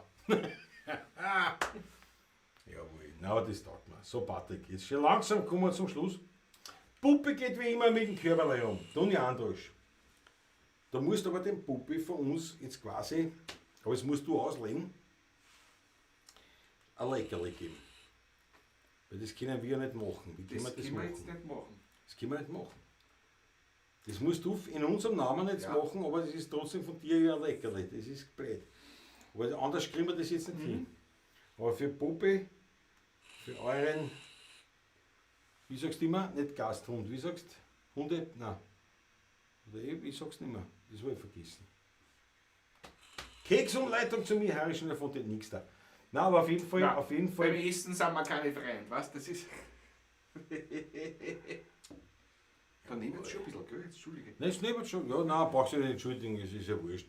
Das Fenster ist gekippt, also Sauerstoff im Sinne des Überlebens haben wir mehr als genug. Sauerstoff, das brennt eh nicht. Es verdrängt, es verdrängt. Es brennt nicht, Gott sei Dank, das war was. Was, Aber das waren wir gewohnt von früher noch. Das waren wir gewohnt, wenn da noch eine richtige Rauchstätte. Also die Augen. Also, ja, genau. Also, Und das hätte noch einen Sinn. Ja, Patrick, schon langsam. Ja. Dann haben wir noch irgendwas Wichtiges vergessen. Was Eigentlich ist nicht. das? Nein. Wir spielen nicht viel. Wir Dann spielen ist nicht es viel, wieder. dann Nächste ist es Woche wieder. am Freitag. Am 2. Dezember sind wir beim Taschler, wenn wir dürfen, wenn wir sehen. Werden wir sehen. Moment, aber da müssen wir Und da natürlich schon gibt es anmerken. was Spezielles natürlich. Wenn wir beim Taschler sind am 2. Ist sicher. erlebt man uns beide aufgrund dessen, dass im Jänner die Ballsaison ausfallen wird. Uns beide im Frack. Beim Taschler. Das ist der Grund, warum ich auch nicht schon. Das war der Hauptgrund, also das Hauptproblem war das, beim Taschler, wir haben gespielt das letzte Mal und ja, ich gebe zu, es war das eine oder andere Achtel mehr oder weniger zu viel. Bei dir. Naja. Ja. Und wir haben halt dort herumplädelt und dann haben wir gesagt so, aus, jetzt reicht's. Und dann sind wir ins Reden gekommen, weil ich so viel angenommen habe und weil ich kein Gewand mehr habe, was mir passt. Und weil ich alles weggehauen habe. Ich habe alles weggehauen, was mir nicht passt. Und jetzt besitze ich genau 2 Hemden. Ja, also vom schöneren Gewand, T-Shirts, Hosen. Okay. Und auf jeden Fall habe ich gesagt, das Einzige, was mir passt, ist der Frack. Weil beim Frack, der ist recht gutmütig. Ja, den magst du nicht zu und nichts. Das ist wurscht. Das ist, ein ja. Spazi von 10, Ja. 15, 20 cm auch zur Not. Genau. Nicht? Also zur Not nicht, aber. Und da man näher zugeht, ist auch wurscht. Jedenfalls habe ich dann irgendwie aus dieser Weinlaune heraus wieder gesagt, der 2. Dezember, wir kommen in Frag. Und jetzt haben sich aber schon einige Gäste haben sich angekündigt, sie kommen in der Der Abendgarderobe. Abendgarderobe. Also einer, lieber Freund von uns, ein Rechtsanwalt, hat gesagt, er kommt auch in Frag. Und ich bin neugierig, wie viele Leute wirklich in der Sehr Abendgarderobe gespannt, kommen. ja. Ich bin sehr Jedenfalls, gespannt. ja, Ja. wir werden in Frag Wir werden im erscheinen. Frack erscheinen, ja. Donnerstag, 2. Dezember, das letzte Mal in diesem Jahr beim Taschler im Kohlenberger Dorf. Wer Zeit, Lust hat, in der Nähe ist, unbedingt reservieren, Platz reservieren, hinkommen. Wir machen uns dort einen feinen Abend. Und ja, ansonsten, wir haben nicht viel. Ein bisschen was, der Lentner Kalle am 21. Am Dezember. 21. Dezember, ja. Sonnenwende. Ist das Sonnenwende? Ja. Der 21. Ja. Ja. Also Du willst wieder heller. Wintersonnenwende. Ja, Ne? Wintersonnenwende. Ja. Ja. Vor Weihnachten natürlich. Das letzte Engagement, das wir in diesem Jahr haben, ist beim Lentner Karl am 21. Dezember. Da sehen wir uns aber dazwischen in den Paulagen. Sonst Genau auch. so ist es. Aber Ja. ansonsten nächste Woche, also die Woche ist nichts. Also nichts. Da sind wir, glaube ich, einmal oder zweimal privat unterwegs. Also bei privat engagiert. Genau, ja. Also nicht öffentlich, wie man so schön sagt. Und nächste Woche Dornröschenkeller Am Freitag, ja. Freitag. Seid dabei? Reserviert euch einen Platz und nicht uns gefreut, wenn wir es dort sehen. So, kurz noch mal da reinschauen. Ja, im Frag, die Gundula. Wie wunderbar, im Frag. Ne, was was. Wobei jetzt geht's wieder, weil ich habe vor ein paar Wochen probiert, nämlich den Kummerbund und der Kummerbund macht die Kummer. Der war nämlich am äußersten Anschlag und der hat gespart. Das Leichte. Das geht's ja nicht. Hat er keinen Gummizug? Oh ja, aber der Gummi, das sollte locker sitzen. Der Gummi, das war so gespannt, aber ich dachte, ja, eine Stunde kann ich schon sitzen, damit aber länger nicht mehr. In der Zwischenzeit passt nicht alles. Weißt du? Weil die Hosen waren eine Keilhose. Ja, aber jetzt Der passt hat es. einen Keil. Das war so das war, und jetzt Ja. bring ich es wieder zurück. Jetzt geht's auch wieder. Jetzt Aber geht's dann wieder. wirklich, aber dazwischen, du hast ordentlich blatt, ja? Du hast ordentlich Ich habe Zucker Festzug noch gehabt, ja. Und das- Oder schnell wieder weg. Das ist ja schnell wieder weggegangen. Also, Das ist bei mir immer so gegangen und was geht dann schön's. auch nach wie vor so. Ja. Was schön's. Aber jetzt hat es ja passt. Zum Essen Hast du wieder. jetzt schon probiert zwischendurch wieder? Schon probiert, Passt. passt super. Ist in Ordnung. Er Also geht zweiter super, geht super. Und oder kommt erst am 4. noch. Ich meine, er ist ein bisschen, wie soll ich sagen, komplett noch. Ein bisschen komplett, nicht? Aber bis am 2. in 2 Wochen passt er. So was auf. Der Dumme sagt mal, die Puppe kommt am 100 nach Weihnachten und am Christbaum zum Auspacken. Das ist schon mal leibend. Das ist schon mal leid, oder? Wir müssen uns um Leckerlis fürs Hundsee müssen wir uns. Der Florian B. Habe ich die Ehre, servus, habe ich die Ehre, sagt er. Wir sind schon am Schluss machen, aber wir freuen uns, dass du dabei bist. Ich sehe es wieder, hier steht, da steht, fangen alle Kekslieferungen ab. Die Krise wird garstig. Die Krise wird garstig. Das ist sehr garstig. Das ist ein Wahnsinn. Na schau, der Christoph, da wissen wir es ist eh klar. Wrack oder Wrack? Markus, beides. Markus? Vor ein paar Wochen war es noch mehr ein Wrack. Nicht? Jogginganzug, nein. Jogginganzug, das sehe ich wie der Karl Lagerfeld. Wer Jogginghosen trägt, hat die Kontrolle über sein Leben verloren. Sicher genauso. Und dann schauen wir, wie viele Fotos es gibt mit dem in Jogginghose. Das ist, Ich weiß nicht, ich habe nicht geschaut. oh ja, wie er das Haus verlässt, gerade so zum Auto wankt und so. Großartig. Wie er wankt? Gibt es Fotos, wie er wankt? Er wankt, ja, direkt. Ja. Kann ich mich dort anschauen lassen, Franz Bratwein. Ohne die war das ja kein richtiger Jahresabschluss.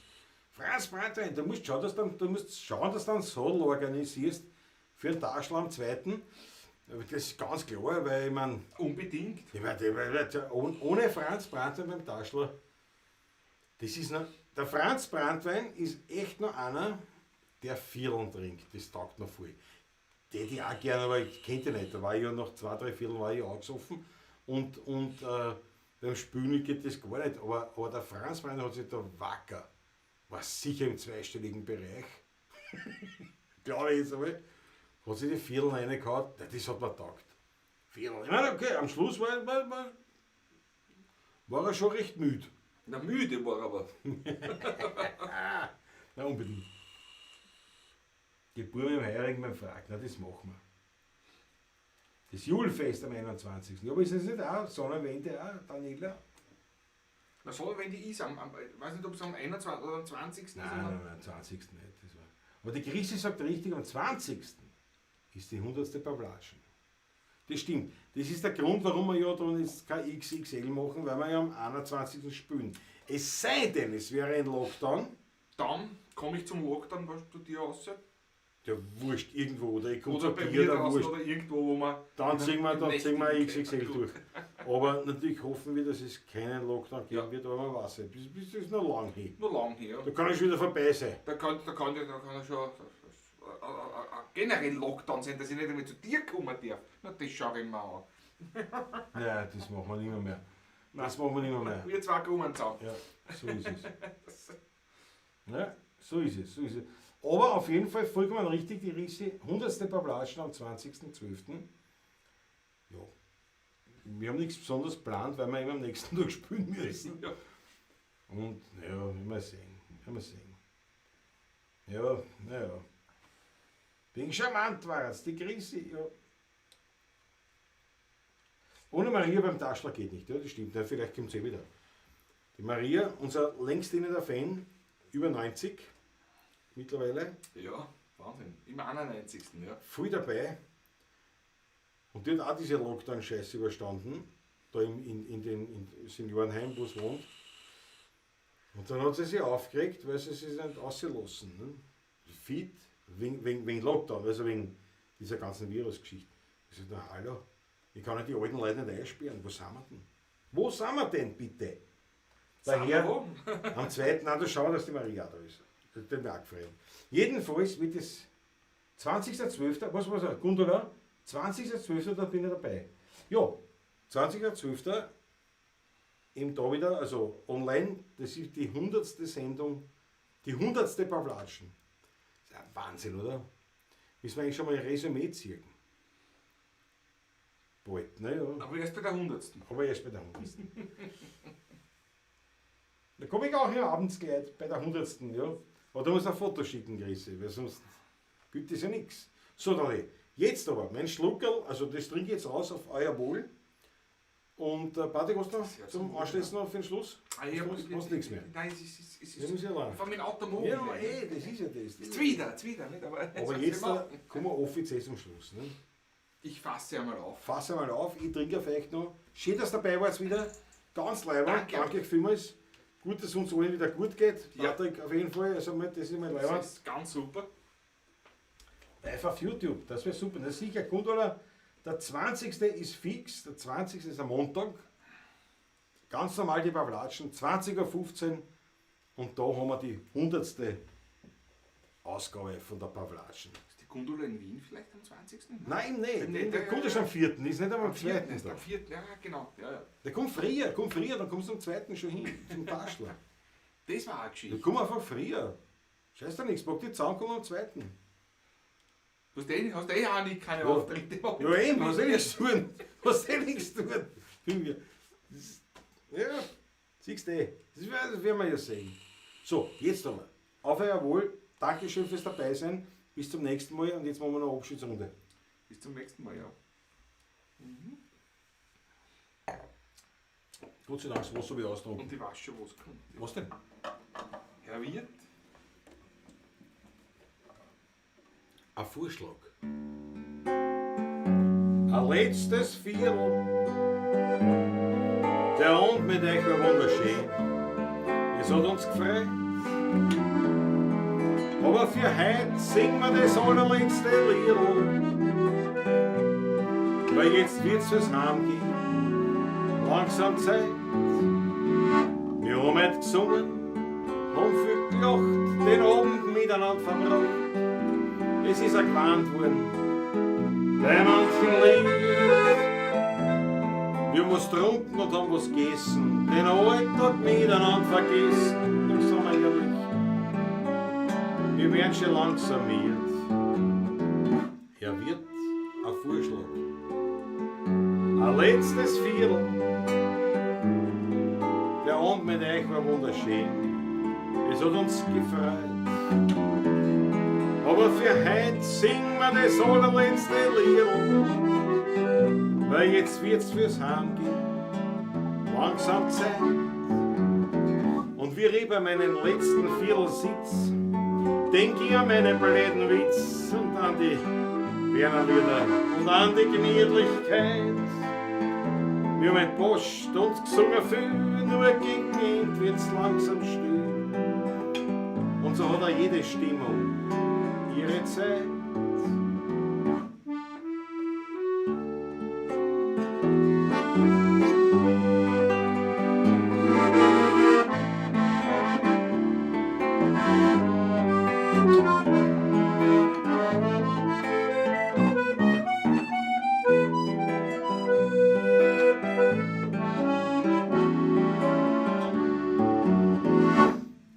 Das spielt noch eins.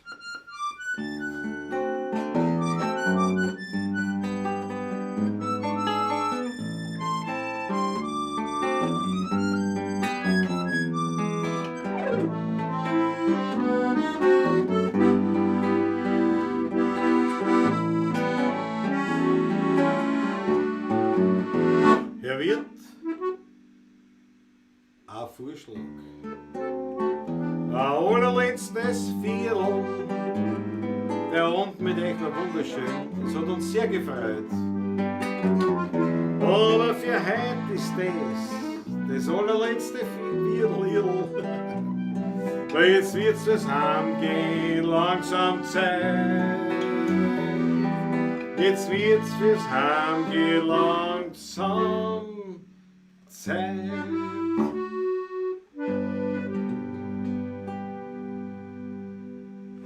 Habt einen schönen Abend. Vielen Dank. Danke. Menschen, Menschen sammeln für hat jeder genug. Alle können doch nicht gleich sein, das liegt schon so in der Natur.